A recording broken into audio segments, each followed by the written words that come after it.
ક્યારેક માતા-પિતાના સૌથી કઠોર નિર્ણયો જ બાળકોની જિંદગીનું સૌથી મોટું સુરક્ષા કવચ બની જાય છે. મારી કહાની પણ કંઈક એવી જ છે. મારી શાદીથી ઠીક એક હપ્તા પહેલા મારી સગી માં એ મારા ડ્રેસિંગ ટેબલ પર કાગળોનો એક ફૂલંદો પટકી દીધો અને બરફીડી અવાજમાં કહ્યું, "આ પર દસ્તખત કરો અથવા 8 કરોડનું અપાર્ટમેન્ટ મારા નામે કરી દો, અથવા તો દસ્તખત કરો અથવા પછી આ શાદી તોડી દો." 1 મહિના પછી જ્યારે મેં મારા સસુરાલવાળાઓનો અસલી ચહેરો જોયો તો હું મારી માના પગમાં પડીને તેમનો શુક્રિયા અદા કરી રહી હતી, કારણ કે તેમની દૂરદર્શિતા કોઈ પણ તેજ તલવારથી વધુ પહોંચી હતી. અને મારી કહાની કંઈક યુ શરૂ થાય છે. શાદીની તારીખથી ઠીક 7 દિવસ પહેલાં, જ્યારે હું મારી દુલ્હનની પોશાક પહેરીને પોતાને આઈનામાં નિહાળી રહી હતી, મારી મા અંજલિ શર્માએ મારા ડ્રેસિંગ ટેબલ પર જોરથી કાગળોનો એક બંડલ ફેંક્યો. કાચના મેજ પર કાગળોના ટકરાવાની સૂકી અવાજથી હું ચોંકી ગઈ અને મારા હાથમાંથી લિપસ્ટિક છૂટીને જમીન પર પડી ગઈ. તેમણે છાતી પર હાથ બાંધીને મોટા આઈનામાંથી સીધા મારી આંખોમાં જોયું. "આ પર દસ્તખત કરો અને અહીં પૂરું ફ્લેટ મારા નામે કરી દો, અથવા તો દસ્તખત કરો અથવા શાદી રદ સમજો." ઓરડાનો માહોલ અચાનક કોઈ જામેલી ઝીલની જેમ ઠંડુ અને ભારે થઈ ગયું. હું હેરાનીથી મારી માની તરફ વળી. એવું લાગ્યું જાણે કોઈએ મારી છાતીને જોરથી ભેંચી લીધી હોય. આ લગભગ 25,000 ફીટનું આલીશાન ડુપ્લેક્સ અપાર્ટમેન્ટ, જે દિલ્હીના સૌથી પોશ ઇલાકામાં હતું, 3 વર્ષ પહેલાં માએ જ મને મોં દેખાઈના તોહફા તરીકે આપ્યું હતું. તેની કિંમત આજે 8 કરોડથી ઓછી નહોતી. આ સંપત્તિ મારા નામે હતી, પ્રિયા શર્માના નામે, અને હવે જ્યારે શાદીના કાર્ડ હર જગ્યાએ છપાઈ ચૂક્યા છે, 5 સ્ટાર હોટલ બુક થઈ ચૂકી હતી, મા મારાથી આ બેરહમ કામ કરાવવા માટે કહી રહી હતી. "મા, તમે આ શું કહી રહ્યા છો?" મારી અવાજ કાંપી રહી હતી અને આંખોના ખૂણામાં આંસુ ભરાઈ આવ્યા હતા. "તમે અચાનક મારાથી ઘર પોતાના નામે કરવા માટે શા માટે કહી રહ્યા છો? શું તમને રોહન પર એટલો પણ ભરોસો નથી?" મારી મા શ્રીમતી અંજલિ શર્મા એક એવી શક્તિશાળી મહિલા હતી જે મળે મારા પિતાના વહેલા ગુજરી જવા પછી એકલા જ પોતાના દમ પર એક મોટો કારોબાર ઊભો કર્યો હતો. તેમણે એક ફીકી વ્યંગ્યાત્મક મુસ્કાન સાથે હોઠ સિકોડ્યા. આ એ સ્ત્રીની મુસ્કાન હતી જેણે જિંદગીના હર કડવા મીઠા સ્વાદને ચાખ્યા હતા. હા, મને તેના પર અને તેના પૂરા પરિવાર પર રતિભર પણ ભરોસો નથી. "મેં તને 9 મહિના મારી કોખમાં પાળ્યો છે, તને વંચાવ્યો, લખાવ્યો, તારા માટે ઘર અને ગાડી ખરીદી. એટલા માટે નહીં કે તું તારી મહેનતની કમાઈ તે લોહી ચૂસનારા લોકોના ઝુંડ પર લૂંટાવી દે. શાદી એક સુરક્ષિત બંદરગાહ છે, કોઈ ઝૂલાનો ખેલ નહીં. તમે તમારી જવાની દાવ પર લગાવી શકો છો, પણ આ ઘરની લોહી પસીનાની કમાઈને દાવ પર લગાવવાનો તમારો કોઈ હક નથી." પણ રોહન એવો નથી. હું ફૂટ કરીને રડી પડી. "તે મારાથી સાચો પ્રેમ કરે છે. તમે હંમેશા પૈસાને જ હર વસ્તુનું માપદંડ શા માટે માનો છો? રોહન ગરીબ છે પણ કાંક્ષી છે. તે મારી ખૂબ કાળજી રાખે છે. તેણે આજ સુધી મારાથી 1 રૂપિયો પણ નથી માગ્યો, અત્યાર સુધી નથી માગ્યો. એનો અર્થ એ નથી કે તેની નજર નથી." મારી માની અવાજ હજુ પણ બરફીડી હતી. મારી દીકરીના આંસુઓથી જરા પણ પીગળી નહીં. જ્યારે કોઈ છોકરો એવી છોકરી પાસે આવે છે જેની પાસે પહેલેથી જ 8 કરોડની સંપત્તિ હોય, તો તેનો રવૈયો અલગ હોવો જ જોઈએ. તમે મને મતલબી હક કહો અથવા બેરહમ, મને ફરક નથી પડતો. આજે અથવા તો તમે આ કાગળો પર દસ્તખત કરો અને આ સંપત્તિ મારી થઈ જશે અને તમે ખાલી હાથે તમારા પતિના ઘરે જશો, અથવા પછી બધું ખતમ કરો, કાર્ડ ફાડો, શાદી તોડો. નિર્ણય તમારો છે. મેં પહાડ અને પટનીના તે કાગળોને જોયા જે પહેલેથી જ તૈયાર હતા. હર અક્ષર મારી મજાક ઉડાડી રહ્યો હતો. મારા અંદર અપરાધબોધની એક લહેર દોડી ગઈ. હું જલ્દી જ રોહનની પત્ની બનવાની હતી, તેની માને માં કહેવાની હતી, અને શાદીથી ઠીક પહેલાં હું ચૂપકે તે સંપત્તિને છીનવી રહી હતી જે રોહનના મત અનુસાર પતિ પત્નીની સાજી સંપત્તિ હોવી જોઈએ હતી. મને લાગ્યું જાણે હું એક ધોકેબાજ છું, જે તે માણસથી એક ભયાનક રાજ છુપાવી રહી છે જેને હું સૌથી વધુ પ્રેમ કરતી હતી. પણ મારી માની દૃઢ આંખોને જોઈને હું સમજી ગઈ કે મારી પાસે કોઈ બીજો રસ્તો નથી. મારા કાંપતા હાથોથી કલમ ઉપાડી અને આંસુ ટપ ટપ કાગળ પર પડવા લાગ્યા. જે પળે મેં પ્રિયા શર્માનું નામ દસ્તખત કર્યા, મારી માને એક હળવી રાહતની સાંસ લેતા સાંભળ્યા. તેમણે કાગળોને ઉપાડ્યા, ધ્યાનથી પોતાના હેન્ડબેગમાં રાખ્યા અને મારા કંધે ધીરેસે થપથપાવ્યું. તેમની અવાજમાં હવે પહેલા જેવી શક્તિ નહોતી, પણ ચેતવણી હજુ પણ સ્પષ્ટ હતી. "મારી વાત યાદ રાખવી. આ વિશે રોહન અથવા સસુરાલના કોઈ પણ સભ્યને કાનોકાન ખબર ન હોવી જોઈએ. તેમને એ જ લાગવા દેવું કે આ ઘર હજુ પણ તમારું છે. પછી વખત બતાવશે કે હું સાચી હતી કે તમે. એક હપ્તા પછી એક આલિશાન 5 સ્ટાર હોટલમાં અમારી ભવ્ય શાદી થઈ. ક્રિસ્ટલના ઝુમરોની ચમક, હર તરફ તાજા ફૂલોની મહક. મંચ પર રોહન એક શાનદાર શેરવાનીમાં મારો હાથ કસીને પકડી રહ્યો હતો.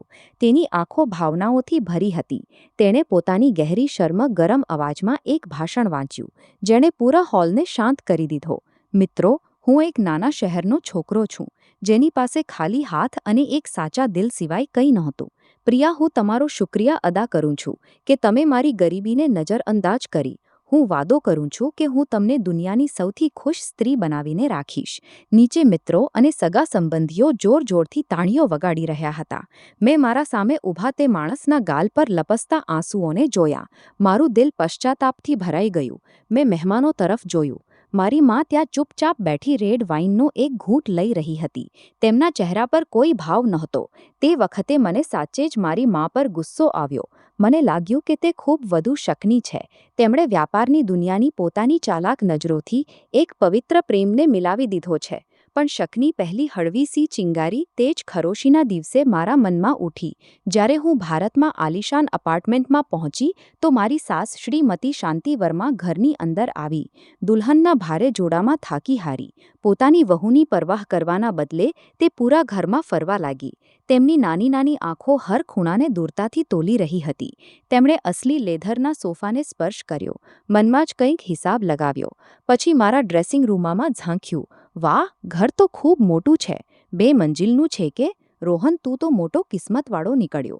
અરે બેટા, ચૂહો ઘીના વાસણમાં પડી ગયો છે. તેમણે પોતાની જાંઘ પર જોરથી થપ્પડ મારતા લિવિંગ રૂમના વચ્ચે ઊંચી અવાજમાં કહ્યું. કોઈને કોઈ પરવાહ નહોતી. તે રાતે અમારી સુહાગરાત પર દિવસભરની થાક પછી રોહને મને પોતાની બાહોમાં ભરી લીધી અને મારા વાળને સહલાવવા લાગ્યો. તે રોમેન્ટિક માહોલની વચ્ચે હવે તેણે અચાનક મારા કાનમાં ફૂસફૂસાવ્યું. પ્રિયા, મેં તમારા સ્ટડી રૂમમાં એક મોટી તિજોરી જોઈ છે. તમારી સોસાયટીમાં તો એટલી સારી સિક્યોરિટી છે. પછી તિજોરી રાખીને ઓરડો શા માટે ભરી રાખ્યો છે? શું કોઈ ખૂબ જરૂરી કાગળ છે?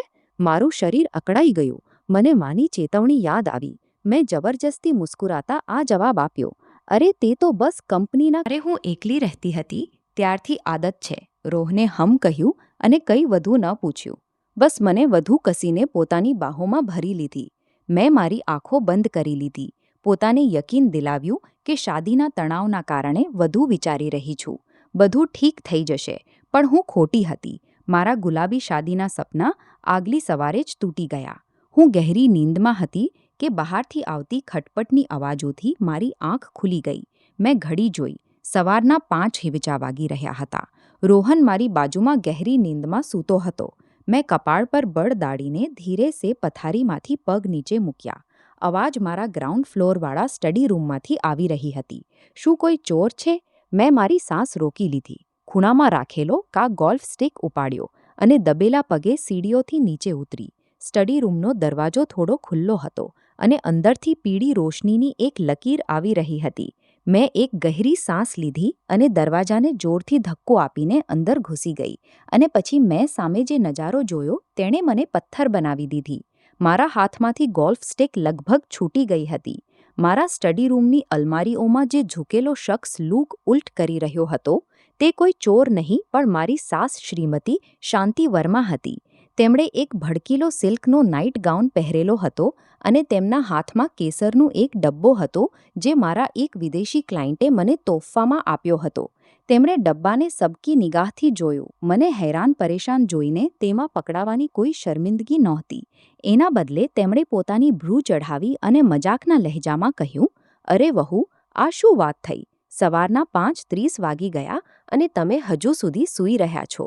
ગામમાં તો આ વખતે હું પૂરું આંગણું સાફ કરીને જાનવરો માટે ચારો પણ બનાવી ચૂકી હું. માજી, આ તમે અહીં શું કરી રહ્યા છો? મેં મારી ધડકનોને કાબૂમાં રાખવાની કોશિશ કરતા દરવાજા લોક તરફ જોયું. રાતે તો મેં દરવાજો અંદરથી બંધ કર્યો હતો. તમે અંદર કેવી રીતે આવ્યા? શ્રીમતી શાંતિએ લાપરવાહીથી કેસરનું ડબ્બો મેજ પર રાખ્યું અને પોતાની જેબમાંથી એક ચાવી કાઢીને મારા સામે હલાવી. આ રોહને મને ગયા હફતે જ આપી હતી. તેણે કહ્યું કે હું તેને રાખી લઉં, જેથી આજે સવારે આવીને તમે બંને માટે ગરમાગરમ નાસ્તો બનાવી શકો. મેં જોયું તમે લોકો સૂતા હતા, તો મેં જગાડ્યા નહીં. વિચાર્યું ઘરની થોડી સફાઈ કરી દઉં. સફાઈ મેં ચારે બાજુ નજર દોડાવી. મારો સ્ટડી રૂમ, જે સામાન્ય રીતે મારા મિનિસ્ટર સ્ટાઇલના હિસાબથી વ્યવસ્થિત રહેતો હતો, હવે કોઈ જંગના મેદાન જેવો લાગી રહ્યો હતો. મેં ડિઝાઇનના સ્વેટ બેગ ખૂણામાં ફેંકી દીધા હતા, અને પણ ભયાનક વાત એ હતી કે ખૂણામાં રાખેલા એક બેગમાં મારી મોંઘી એસેન્શિયલ ઓઇલની બોટલો અને કંઈક મારી પસંદીદા ઇન્ટિરિયર ડિઝાઇનની પત્રિકાઓ ભરેલી હતી. માજી, શું તમે મારો સામાન ફેંકી દીધો? મારી અવાજ ગુસ્સાથી કાંપવા લાગી. આ ખુશ્બુવાળી બોટલોથી શું થાય છે? આથી નાકનું કેન્સર થાય છે, અને આ વિદેશી કિતાબોથી અલમારી ભરી પડી હતી. મેં જગ્યા ખાલી કરવા માટે થોડો સામાન હટાવી દીધો. આ ઓરડો દક્ષિણ દિશામાં છે. રોહન માટે આ વાસ્તુના હિસાબથી ખૂબ સારું છે. તે અહીં પોતાનું ઓફિસ બનાવશે તો તેની તરક્કી થશે. સ્ત્રીઓ તો બસ ઓફિસમાં કામ કરે છે. ઘરે કામનો બોજ લઈને શા માટે પોતાની ઉંમર કાપી દે? મારી છાતી પર જાણે કોઈએ એક બહારનો પથ્થર મૂકી દીધો હોય. મારી નિજી જગ્યાનું આ રીતે ઉલ્લંઘન મારા જ ઘરમાં મારા નિર્ણયોને છીનવવાની આ કોશિશે મારો દમ ઘૂંટી દીધો. હું કંઈક કહેવા જ જઈ રહી હતી કે રોહન જમાઈ લેતા સીડીઓથી નીચે આવ્યો. શું વાત છે? સવારમાં દીકરીમાં એટલી જોરથી શું બહેસ થઈ રહી છે? રોહને આગળ વધીને મારા કંધે હાથ મૂક્યો. પ્રેમ જતાવવાનું નાટક કરતા તમે માંજીથી જ પૂછો. તેમણે સવારે 5:00 વાગે ડુપ્લિકેટ ચાવીથી ઘરમાં ઘૂસીને મારા સ્ટડી રૂમમાંથી મારો સામાન ફેંકી દીધો. મેં રોહન તરફ જોયું, આ આશામાં કે તે મારો પક્ષ લેશે અને કંઈક ઇન્સાફની વાત કરશે. રોહન એક પળ માટે જી શક્યો. તેની નજરો ઝડપથી પોતાની માં અને પછી મારા પર ગઈ, અને તેનો લહેજો તરત મીઠો અને ફુસલાવનારો થઈ ગયો. અરે પ્રિયા, તમે એટલી નાની વાત પર શા માટે તણાવ લઈ રહ્યા છો? ગામથી અમે બંને માટે પ્રેમથી નાસ્તો બનાવવા આવી છે. ગામના મોટા વડીલો મોંઘી વસ્તુઓને નથી સમજતા. તેમને લાગ્યું ફાલતુ સામાન છે તો હટાવી દીધો. તમે વહુ બનીને એટલી નાની વાતો પર ધ્યાન આપશો. ચાલો, હું તમને પછી બીજી એસેન્શિયલ ઓઇલની બોટલો ખરીદી દઈશ. આ ખરીદવાની વાત નથી. મેં રોહનનો હાથ ઝટકતા કહ્યું, આ નિજી સન્માન અને પ્રાઇવસીની વાત છે. હું તમારી ખૂબ શુક્રગુજાર છું કે તમે અમારા માટે ખાવાનું બનાવવા માંગતા હતા. માજી, પણ આગલી વાર જ્યારે તમે આવો તો પ્લીઝ દરવાજો ખટખટાવો અને મારા સામાનને વગર છૂએ પૂછ્યા હાથ ન લગાડો. આ સાંભળતા જ શ્રીમતી શાંતિનો ચહેરો બદલાઈ ગયો.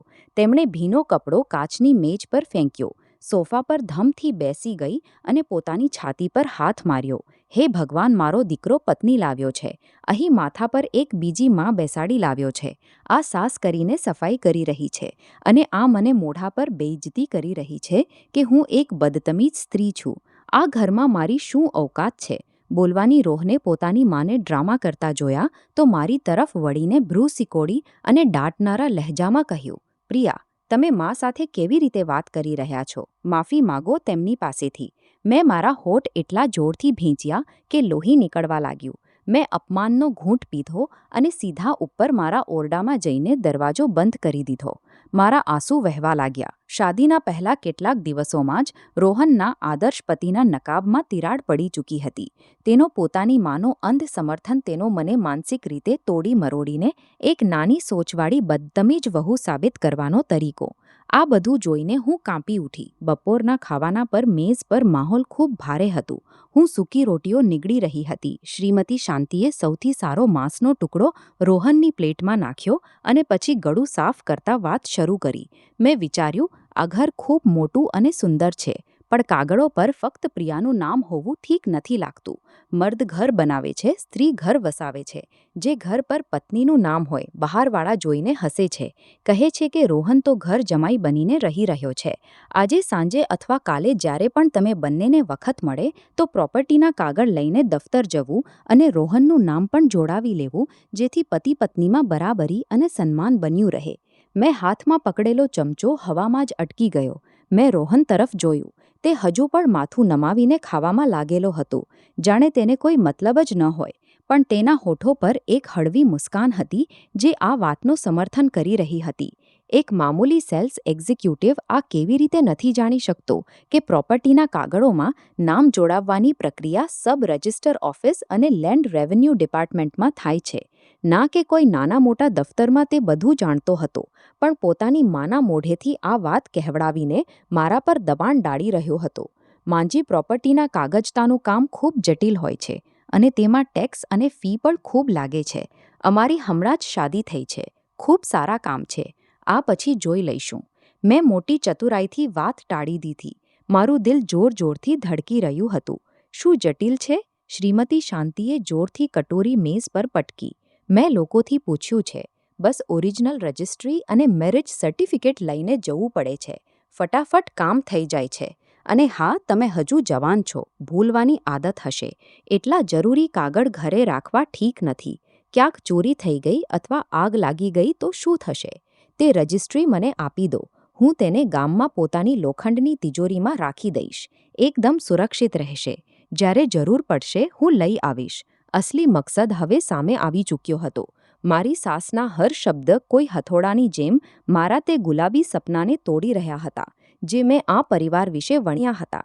તેઓ મારી સંપત્તિ માટે એટલા લાલચી હતા કે હવે તેઓ છુપાવવાની મહેનત પણ નહોતા ઉપાડી રહ્યા. મારી પોતાની માની ચેતવણી મારા કાનોમાં ગૂંજી ઉઠી. તેમને એ જ વિચારવા દો કે ઘર હજુ પણ તમારા નામે છે. મેં ચમચો નીચે મૂક્યો, નેપકિનથી મોઢું પોછ્યું અને સીધા શ્રીમતી શાંતિની આંખોમાં જોઈને એક બહુ શાંત મુસ્કાન સાથે કહ્યું, માફ કરજો માજી, પણ આ ઘરની રજિસ્ટ્રી અહીં નથી. સાલની શરૂઆતમાં મારી કંપનીને એક મોટા ઇન્ટિરિયર પ્રોજેક્ટ માટે પૈસાની જરૂર હતી, તો મેં રજિસ્ટ્રી બેંકમાં ગીરવે રાખીને લોન લઈ લીધી હતી. અત્યારે રજિસ્ટ્રી બેંકની તિજોરીમાં છે. તેને કાઢી શકાતી નથી. રોહનના હાથમાંથી ચમચો ખટાકથી થાળીમાં પડી ગયો. તેનો ચહેરો પળભરમાં ગરમજોશીથી બદલાઈને ઠંડો અને ભૂરો થઈ ગયો. જે આંખોએ કાલ સુધી મને પ્રેમથી જોયો હતો, આજે તે સદમે અને ગુસ્સાથી ભરેલી હતી. ઓરડામાં સન્નાટો એટલો ગહેરો થઈ ગયો કે હું એર કન્ડિશનરની ધીમી અવાજ પણ સાંભળી શકતી હતી, પણ તે ઠંડી હવાથી વધુ ઠંડક તો મને તે આંખોમાં અનુભવાઈ રહી હતી, જે મારા પર ગળી હતી. તમે શું કહ્યું? રોહનની અવાજમાં હવે તે મીઠી ફૂસફૂસાહટ નહોતી, પણ એક ગહેરી દાંતોની વચ્ચેથી નીકળેલી સરસરાહટ હતી. તમે રજિસ્ટ્રી બેંકમાં ક્યારે ગીરવે રાખી? એટલો મોટો નિર્ણય લેતા પહેલાં તમે મારાથી એકવાર પણ વાત શા માટે ન કરી? તે વખતે અમારી શાદી નહોતી થઈ. રોહન મેં શાંત રહેવાની કોશિશ કરતા કહ્યું અને બેપરવાહીથી એક સબ્જીનો ટુકડો ઉપાડ્યો. કંપનીને કાચા માલ માટે તુરંત પૈસાની જરૂર હતી. હું ડાયરેક્ટર છું, તો પોતાની કંપનીને બચાવવા માટે મેં પોતાની સંપત્તિ ગીરવે રાખી દીધી. આ બધું બિઝનેસની વાત છે. મેં વિચાર્યું તમને કહીને પરેશાન શા માટે કરું. પરેશાન? રોહને જોરથી મેઝ પર હાથ માર્યો, જેથી કેટલીક કટોરીઓ ઉછળી ગઈ. પાસે બેઠેલી શ્રીમતી શાંતિ પણ ચોંકી ગઈ. તમે મને સમજ્યા શું છે પ્રિયા? હું તમારો થનારો પતિ હતો. તમે એટલી મોટી સંપત્તિ બેંકમાં ગીરવે રાખી દીધી અને મને કહેવાની મહેનત સુધી ન ઉપાડી. શું તમે મારો સન્માન કરો છો અથવા તમે વિચારો છો કે હું એટલો નાકાબિલ છું કે તમારા પૈસાના મામલામાં દખલ આપવાના લાયક નથી? છે ને? તે જૂનું માનસિક શોષણનું ખેલ ફરીથી શરૂ થઈ ગયું. તેણે મોટી ચાલાકીથી પોતાની પત્નીની સંપત્તિ વિશે જાણવાની પોતાની જિજ્ઞાસાને ભરોસાના તૂટવાના દર્દમાં બદલી દીધી હતી. જો હું એક હપ્તા પહેલાંવાળી પ્રિયા હોત, તો હું ચોક્કસ ગભરાઈને માફી માંગતી અને પોતાના પ્રેમને સાબિત કરવા માટે સફાઈ આપતી. પણ આજે રોહનના કપાળ પર ચિંતાની લકીરોને જોઈને મને એવી પહોંચી આવી રહી હતી. તમે પણ અજીબ વાત કરો છો. મેં મારી પીઠ સીધી કરી અને ચમચો નીચે મૂક્યો. પૈસા મેં કમાયા, ઘર મેં ખરીદ્યું અને મેં તેને પોતાના કામ માટે વાપર્યું. શું શાદીથી પહેલાં મારે કંઈ પણ કરવા માટે તમારી પાસેથી ઇજાજત લેવી જોઈતી હતી? વૈસે ગયા મહિને જે તમે 5 લાખનું ક્રેડિટ કાર્ડનું કર્જ મારાથી છુપાવ્યું હતું, જેના વિશે મને ત્યારે ખબર પડી જ્યારે બેંકથી ફોન આવ્યો. શું તે મારો ખૂબ સન્માન હતો? રોહનની બોલતી બંધ થઈ ગઈ. તેનો ચહેરો લાલ થઈ ગયો. શ્રીમતી શાંતિએ પોતાના દીકરાને હારતા જોયા તો તુરંત તેની તરફથી બોલવા લાગી. મારી તરફ આંગળી ઉપાડીને ચીસ પાડી. એ છોકરી, તું વાત પલટાવવાનું બંધ કર. તે મારા દીકરાને ધોકો આપ્યો છે. તેની સાથે શાદી કરી જેથી તે તારી સાથે મળીને બેંકનું કર્જ ચૂકવે. છે ને? ધોકેબાજ. ક્યાંની? હે ભગવાન, છોકરીવાળા તો મોટા અમીર બનતા હતા, પણ અહીં તો કર્જમાં ડૂબેલા છે અને મારા દીકરાને જાળમાં ફસાવી લીધો. બસ કરો માંજી. રોહન જોરથી ચીસ પાડીને ઊભો થયો અને મને એક ઝડતી નજરથી જોઈને લિવિંગ રૂમના સોફા પર જઈને બેસી ગયો. તેણે સિગરેટ સુલગાવી લીધી. તે પર અમારી વચ્ચે એક ઠંડુ યુદ્ધ શરૂ થઈ ગયું. આગલા 3 દિવસ સુધી રોહને મને એવું નજરઅંદાજ કર્યું જાણે હું ત્યાં છું જ નહીં. તે સવારે વહેલા કામ પર જતો અને મોડી રાત સુધી પાછો આવતો. રાતે તે બેડરૂમેમાં આવવાના બદલે લિવિંગ રૂમેમાં સોફા પર તકિયો લઈને સૂઈ જતો. આ બહાનું બનાવીને કે અહીં ઠંડક છે, અંદર તમને જોઈને મારું લોહી ઉકળે છે. શ્રીમતી શાંતિને તો વધુ મોકો મળી ગયો. તે દિવસભર મને તાણા મારતી રહેતી કે હું એવી સ્ત્રી છું જેને પૈસાની કદર નથી, જે ઘરની બરબાદીનું કારણ છે. હું બધું સહન કરતી રહી, દિવસે કામ કરતી અને રાતે પોતાને ઓરડામાં બંધ કરીને પોતાના ડિઝાઇનોમાં ખોવાઈ જતી, જેથી તે અપમાનને ભૂલી શકું જે મારા અંદર ઉબડી રહ્યું હતું. પણ ચૂપ રહેવું શાંતિ માંગતું હતું, પણ કિસ્મતને કંઈક બીજું જ મંજૂર હતું. ચોથી રાત લગભગ 2:15 વાગે મને તરસ લાગી અને હું ધીરે ધીરે કિચન તરફ ગઈ. લિવિંગ રૂમમાંથી પસાર થતાં મેં અંધારામાં એક મોબાઈલની રોશની જોઈ. રોહન ફોન પર વાત કરી રહ્યો હતો, પણ બીજી તરફથી કોઈ ફોન નહોતો ઉપાડી રહ્યો. મેં અજાણે સ્ક્રીન પર જોયું. નામ લખ્યું હતું સપ્લાયર. તે જ સમયે ગેસ્ટ રૂમનો દરવાજો, જ્યાં શ્રીમતી શાંતિ સૂતી હતી, થોડો ખુલ્લો. તે નાઇટ ગાઉન પહેરીને દબેલા પગે બહાર આવી અને પોતાના દીકરા પાસે બેસી ગઈ. હું સીડીઓ પાસે અંધારામાં છુપાઈ ગઈ, પોતાની સાંસ રોકીને તેમની વાતો સાંભળવા લાગી. તે સૂઈ ગઈ છે કે? શ્રીમતી શાંતિએ ફૂસફૂસાવ્યું. હા, મુર્દાની જેમ સૂતી છે. રોહને ગુસ્સાથી જવાબ આપ્યો. મેં હમણાં ક્રેડિટ ડિપાર્ટમેન્ટવાળા મિત્રને ફોન કર્યો હતો, આ પતાવવા માટે કે કઈ છોકરીએ કઈ બેંકમાં ઘર ગીરવે રાખ્યું છે. ગુસ્સો આવી રહ્યો છે. મોઢા સુધી આવેલો નિવાડો છીનવાઈ ગયો. શ્રીમતી શાંતિએ પોતાના દીકરાના કંધે હાથ મૂક્યો અને ચાલાકીભરી અવાજમાં કહ્યું, મેં તમને કહ્યું હતું, આ અમે લોક ખૂબ ચાલાક હોય છે. તેમને ફસાવવું સરળ નથી. હવે એવું કરો, તમે તેને કહો કે બેંકનું વ્યાજ ખૂબ વધુ છે અને તેને રજિસ્ટ્રી કાઢવા માટે મનાવો. ગામમાં મારી ઓળખનો એક માણસ છે જે ઓછા વ્યાજે પૈસા આપે છે. અમે તેને પૈસા લઈને રજિસ્ટ્રી છોડાવી લઈશું અને પછી તમે તેને પ્રેમથી મનાવીને પોતાના નામે કરાવી લેવું અથવા પછી મને આપી દેવું. જો રજિસ્ટ્રી બેંકમાં રહી અને તેની કંપની ડૂબી ગઈ તો બેંક ઘર નીલામ કરી દેશે અને અમે સડક પર આવી જઈશું. માં, તમને લાગે છે તેને મનાવવું સરળ છે? પ્રિયા આજકાલ ખૂબ જુદી થઈ ગઈ છે. પહેલાંની જેમ હામાં હા નથી મિલાવતી. રોહને આ પરી ચાલો, હું કાલે કોઈ બીજો રસ્તો કાઢું છું. મને કોઈ પણ રીતે તે રજિસ્ટ્રી જોઈએ છે, ખૂબ જરૂરી છે. કોના માટે જરૂરી છે? મારું દિલ જોરથી ધડક્યું. સપ્લાયર, ગુંડા અથવા કોઈ બીજો ભયાનક રાજ? પોતાના પતિનો અસલી ચહેરો જોઈને હું અંદર સુધી કાંપી ગઈ. જુલાઈની ગરમીમાં પણ મને ઠંડી લાગી રહી હતી. તેમણે મને એક શિકાર, એક સોનાની ખાન સમજ્યા હતા, જેને લૂંટવું હતું. આગલી સવારે મેં ચૂપ ન રહેવાનો નિર્ણય કર્યો. નાસ્તા વખતે શ્રીમતી શાંતિએ ફરીથી ફિજૂલ ખર્ચીવાળી સ્ત્રીઓ પર પોતાનું ભાષણ શરૂ કર્યું. મેં છોડથી દૂધનો ગ્લાસ મેજ પર મૂક્યો અને સીધા તેમની તરફ રોહનની આંખોમાં જોઈને કહ્યું, આજથી હું ઘરના કામ માટે એક નોકર રાખીશ. માજી, તમે ગામથી આવ્યા છો, તમે આરામ કરો, મારા સામાનને હાથ ન લગાડો. અને તમે, મેં રોહન તરફ વળીને કહ્યું, જો તમને આ ગીરવે રાખેલા ઘરમાં રહેવું એટલું અપમાનજનક લાગે છે તો તમે બહાર જઈ શકો છો. મેં તમને નથી રોક્યા. રોહન ચોંકી ગયો. આ પહેલીવાર હતું જ્યારે મેં પલટીને એટલો કઠોર જવાબ આપ્યો હતો. એક મર્દના અહંકારને ચોટ પહોંચી. રોહને મેઝ પર હાથ માર્યો અને મારી તરફ આંગળી બતાવીને કહ્યું, તમે ખૂબ હોશિયાર બની રહ્યા છો. તમારી પાસે પૈસા છે, તેથી તમે મારા પરિવારને નીચું બતાવી રહ્યા છો. છે ને? ઠીક છે, જેમ તમારી મરજી. આ કહીને રોહન દરવાજો પટકીને કામ પર ચાલ્યો ગયો. મને તે ઉલઝનોની વચ્ચે એકલો છોડીને. મને લાગ્યું હતું કે આ લડાઈ પછી અમારી શાદી એક બંધ ગલીમાં પહોંચી જશે. પણ નહીં. તે જ સાંજે જ્યારે હું કામથી પાછી આવી તો એક બીજો નજારો જોઈને હું પથ્થર થઈ ગઈ. રોહન સોફા પર બેઠો હતો. તેના ચહેરા પર એક ચમકદાર મુસ્કાન હતી. સવારના ગુસ્સાનું કોઈ નામ નિશાન નહોતું. તેની બાજુમાં એક 23-24 વર્ષની જવાન છોકરી બેઠી હતી, જેણે એક ટાઇટ ફ્લોરલ ડ્રેસ પહેરેલો હતો. મને જોઈને રોહન તુરંત ઊભો થયો અને એક એવી ગરમજોશીભરી મુસ્કાન સાથે મારો બેગ લેવા આવ્યો. તે ચોક્કસ આવી રહી હતી. પ્રિયા, તમે આવી ગયા. તમે ખૂબ થાકેલા લાગી રહ્યા છો. સવાર માટે માફ કરજો. મારો ગુસ્સો થોડો તેજ છે. રોહને મારી કમરમાં હાથ નાખીને મને લિવિંગ રૂમમાં ખેંચી લીધી. પ્રિયા, આને મિલો. આ મારી છે. મારા ગામની દૂરની સગી આને હમણાં જ વંચાણી પૂરી કરી છે અને શહેરમાં નોકરી શોધવા આવી છે, પણ અત્યાર સુધી રહેવાની જગ્યા નથી મળી. માં કહી રહી હતી કે અમારું ઘર મોટું છે, તમારું સ્ટડી રૂમ તો ખાલી જ રહે છે, તો કેટલાક મહિના માટે આને અહીં રહેવા દઈએ. તમને કોઈ પરેશાની તો નથી? મીરા નામની છોકરી ઊભી થઈ. તેણે મને એક ભીની પડકારભરી મુસ્કાન સાથે જોયું. નમસ્તે ભાભી, આશા છે આ મુશ્કેલ વખતમાં તમે મારી મદદ કરશો. મીરાની નજરો અને રોહનની જરૂરથી વધુ ઉત્સાહને જોઈને મારા દિમાગમાં એક ખૂબ ખરાબ અને ઘીનોણો ખ્યાલ આવ્યો. 24 કલાકથી પણ ઓછા સમયમાં મીરાએ આ સાબિત કરી દીધું કે તે ફક્ત એક બેસહારાની દૂરની સગી નથી. તે એક ભૂખ્યા પરજીવીની જેમ હતી, જેણે મારા ઘરના હર ખૂણા પર કબજો કરવો અને માગવું શરૂ કરી દીધું હતું. તે 3 મોટા સૂટકેસ લઈને આવી અને વગર પૂછ્યા સીધા મારા સ્ટડી રૂમમાં ઘૂસી ગઈ, જ્યાં મને સૌથી વધુ શાંતિ જોઈએ હતી. તેણે મારાથી પૂછ્યા વગર મારા આર્કિટેક્ચરલ ડ્રોઈંગને મેઝની નીચે ઠૂંસી દી અને પોતાના કોસ્મેટિક અને મેકઅપનો સામાન ફેલાવી દીધો.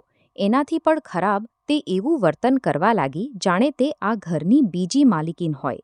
તો હર સાંજે જ્યારે રોહન કામથી પાછો આવતો, તે તુરંત પોતાનો રૂમ બદલી લેતી. તે પોતાના ઢીલા ઢાળા ઘરના કપડાં ઉતારીને પહેલાં સિલ્કના નાના નાઇટ ગાઉન પહેરી લેતી અને રોહનના સામે ફરવા લાગતી. હર વાર જ્યારે તે કોઈ વસ્તુ ઉપાડવા માટે ઝૂકતી અથવા પાણી રેડતી, તો તે જાણી જોઈને પોતાના શરીરના ઉપહારોને પોતાના ભાઈના સામે પ્રદર્શિત કરતી. રોહન ભૈયા, તે આચારનું ઝાડ ખૂબ ઉપર છે. મારો હાથ નથી પહોંચતો. પ્લીઝ ઉતારી દેશો. રોહન ભૈયા, મારો લેપટોપ ખરાબ થઈ ગયો છે. શું તમે ઓરડામાં આવીને 1 મિનિટ જોઈ લેશો? તેની મીઠી ચાશનીમાં ડૂબેલી અવાજ સતત ગૂંજતી રહેતી, જેથી મને ઉલટી આવવા લાગતી. રોહન પોતાની બહેનની મદદ કરવામાં એટલો વ્યસ્ત થઈ જતો કે તે પૂછવાનું પણ ભૂલી જતો કે તેની પત્ની આજે કામથી થાકીને આવી છે કે નહીં. તે શ્રીમતી શાંતિ તેમને તો જાણે મોઢે માંગેલી મુરાદ મળી ગઈ હોય. તે મીરાને એવું લાડ પ્યાર કરતી જાણે તે કોઈ નાજુક ઈંડું હોય. સવારે તે મને વહેલા ઉઠાડીને બજાર ફેંકતી અને રોહન માટે નાસ્તો અને લંચ બોક્સ તૈયાર કરાવતી, અને મીરા તે 9 વાગે સુધી સૂતી રહેતી અને પછી ઉઠીને બચ્યું કૂચ્યું ખાતી. પ્રિયા ભાભી, આજે તમે નાસ્તામાં પોહા બનાવ્યા છે. શું? મને પોહા પસંદ નથી. શું તમે મારા માટે એક ઓમલેટ બનાવી દેશો? મીરાએ જમાઈ લેતા કહ્યું અને તે પોહાને ચમચાથી અહીં તહીં કરવા લાગી, જે મેં સવારે 69 વાગે ઉઠીને બનાવ્યા હતા. હું કામ પર જવા માટે જૂતા પહેરી રહી હતી. આ સાંભળીને મારું લોહી ઉકળી ગયું. હું વળી અને ઠંડા સ્વરમાં જવાબ આપ્યો, હું કામ પર જઈ રહી છું. મારી પાસે કોઈની ફરમાઈશ પૂરી કરવાનો વખત નથી. તમારા હાથ પગ છે, કિચન ત્યાં છે, જઈને પોતે બનાવી લો. પ્રિયા શ્રીમતી શાંતિ જે સિંક પર શાકભાજી ધોઈ રહી હતી, તુરંત શાકભાજીની ટોપલી ફેંકીને બોલી, આ કેવી બદતમીજી છે. તે ગામથી આવી છે, નવી જગ્યા છે. તમે ભાભી બનીને એક ઈંડા માટે ના પાડી રહ્યા છો શું? તમે તેને આ ઘરમાં ભૂખ્યું મારવા માંગો છો. તે 24 વર્ષની છે, 2 વર્ષની નથી માજી. મેં વગર કોઈ ઝીઝક ન જવાબ આપ્યો. હું દિવસભર મહેનત કરીને આ ઘરનું વીજળી, પાણીનું બિલ અને ખર્ચ ઉપાડું છું. મારું કોઈ ફરજ નથી કે હું એક અજાણીની પણ સેવા કરું. આ કહીને હું બેગ ઉપાડીને સીધા દરવાજેથી બહાર નીકળી ગઈ, પાછળથી આવતી શ્રીમતી શાંતિની ગાળોને અનસુના કરતા. ઓફિસનું દબાણ અને ઘરનું ઘૂંટણભર્યું માહોલ મને તોડી રહ્યું હતું. હું એક શાંત નીંદ માટે તરસી રહી હતી. મને જૂના દિવસોની શાંતિ પાગલોની જેમ યાદ આવી રહી હતી. તે સાંજે હું એક પાર્ટનરના શોરૂમની ઓપનિંગ પાર્ટીથી થોડી મોડી પાછી આવી. જેવી હું બેડરૂમમાં ગઈ, મેં મારી ડ્રેસિંગ ટેબલ પર રાખેલી મારી પસંદીદા લિમિટેડ એડિશન પરફ્યુમની બોટલને ઉપાડવા માંગી, પણ તે નહોતી. ગભરાઈ ગઈ અને બધા દરવાજા ખોલીને શોધી, પણ તે ન મળી. મારા મનમાં એક શક થયો અને હું સીધા સ્ટડી રૂમ તરફ ગઈ, જ્યાં મીરા રહી હતી. દરવાજો ખુલ્લો હતો. મીરા પથારી પર બેઠી ફોન ચલાવી રહી હતી. મારી સ્ટડી ટેબલ પર તેના નકલી બ્રાન્ડેડ હેન્ડબેગનું મોઢું ખુલ્લું હતું અને અંદરથી મારી પરફ્યુમની બોટલની જાણી પહેચાની સોનેરી ચમક દેખાઈ રહી હતી. હું મારો ગુસ્સો કાબૂમાં ન રાખી શકી. હું અંદર ઘૂસી અને તેના બેગમાંથી પરફ્યુમની બોટલ ખેંચી લીધી. આ શું બદતમીજી છે? તમને મારા ઓરડામાં ઘૂસીને ચોરી કરવાની ઇજાજત કોણે આપી? મેં પરફ્યુમની બોટલ ઉપર ઉપાડી. મીરા ચોંકી ગઈ. તેનો ચહેરો થોડો પીળો પડી ગયો, પણ તુરંત તેણે પોતાની પાંપણો ઝપકાવી અને મગરમચ્છના આંસુ વહેવા લાગી. મેં ચોરી નથી કરી. બપોરે મેં જોયું હતું કે આ લિવિંગ રૂમમાં પડેલી હતી. મને લાગ્યું પડીને તૂટી જશે. તેથી મેં તેને સંભાળીને પોતાના બેગમાં રાખી લીધી. તમે મારા પર આ જૂઠો ઇલ્ઝામ શા માટે લગાડી રહ્યા છો? મીરાના રડવાની અવાજે રોહન અને શ્રીમતી શાંતિને જે લિવિંગ રૂમમાં ટીવી જોઈ રહ્યા હતા ચોંકાવી દીધા. બંને દોડીને અંદર આવ્યા. મીરાને ખરાબ રીતે રડતા જોઈને રોહને પણ ભયથી દોડીને પોતાની બહેનના કંધે હાથ મૂક્યો. પણ પછી મને ઘૂરીને જોયું. તમે ફરીથી શું તમાશો કરી રહ્યા છો? પ્રિયા, તમે તેને શા માટે દાટી રહ્યા છો? તમે પોતે જુઓ. મેં પરફ્યુમની બોટલ રોહનના સામે કરી. આ મારા બેડરૂમમાં ઘૂસી અથવા પરફ્યુમ ચોરીને પોતાના બેગમાં છુપાવી લીધી. જ્યારે મેં હાથે પકડી તો કહી રહી છે કે સંભાળીને રાખી રહી હતી. બેગના સૌથી નીચે સંભાળીને રાખવામાં આવે છે. શું? મીરા રોહનની છાતી સાથે લાગીને વધુ જોરથી રડવા લાગી. રોહન ભૈયા, મેં સાચે જ નથી લીધી. ભાભી મારાથી નફરત કરે છે. તે મને ઘરમાંથી કાઢવા માંગે છે. તેથી મારા પર જૂઠો ઇલ્ઝામ લગાડી રહી છે. માજી, હું હવે અહીં નથી રહી શકતી. શ્રીમતી શાંતિ પણ વચ્ચે કૂદી પડી અને મારી તરફ આંગળી ઉપાડી. આ કેવી સ્ત્રી છે? એક મામૂલી સી પરફ્યુમની બોટલ માટે એટલો તમાશો કરી રહી છે. જો તમે મારાથી અહીં નથી રહેવા માંગતા તો સીધા સીધા બોલી દો. આ ઘટિયા ચાલ ચલાવવાની શું જરૂર છે? મામૂલી બોટલમાં ફીકી હસી હસી મારી આંખોમાં તે ગુસ્સાના આંસુ તે નીકળ્યા. આ કેટલાક રૂપિયાની જ માંજી. અને એનાથી પણ વધુ જરૂરી વાત એ છે કે આ મારું ઘર છે, મારો સામાન છે અને ચોરને ચોર જ કહેવામાં આવે છે. ચૂપ રહો. રોહન અચાનક જોરથી ચીસ પાડી. તેની અવાજ પૂરા ઓરડામાં ગૂંજી ગઈ. તે આગળ વધ્યો. મારા હાથમાંથી પરફ્યુમની બોટલ છીનવી લીધી અને તેને જોરથી જમીન પર પટકી દીધી. બોટલ તૂટીને વેરવિખેર થઈ ગઈ. મોંઘી ખુશ્બુ પૂરા ઓરડામાં ફેલાઈ ગઈ. હું સદમામાં ઊભી રહી ગઈ. હદ થઈ ગઈ તમારી. રોહન મેં મારી તરફ આંગળી ઉપાડી. તેના કપાળની નસ તણાઈ ગઈ હતી. તમે વિચારો છો કે તમારી પાસે પૈસા છે તો તમે મારા પરિવારવાળાઓના આત્મસન્માનને કચડી દેશો. સ્વાર્થી નાની સોચવાળી સ્ત્રી. જો તમે મારા પરિવારને નથી રાખી શકતા તો તમે આ ઓરડામાંથી દફા થઈ જાઓ. આ કહીને તેણે મીરાના કંધે સહારો લીધો અને તેને લિવિંગ રૂમમાં લઈ ગયો. ફૂસફૂસાતા તેને શાંત કરવા લાગ્યો. ચૂપ થઈ જાઓ, મારી પ્યારી બહેન. કાલે હું તમને આનાથી 10 ગણી મોંઘી બોટલ ખરીદી દઈશ. શ્રીમતી શાંતિએ પણ મને એક ઝડતી નજરથી જોયું અને બહાર ચાલી ગઈ. હું પરફ્યુમની મહેકથી ભરેલા ઓરડામાં એકલી ઊભી હતી. જમીન પર વેરવિખેર થયેલા કાચના ટુકડાઓને જોઈને મારું દિલ પણ તેમની જેમ તૂટીને વેરવિખેર થઈ ગયું હતું.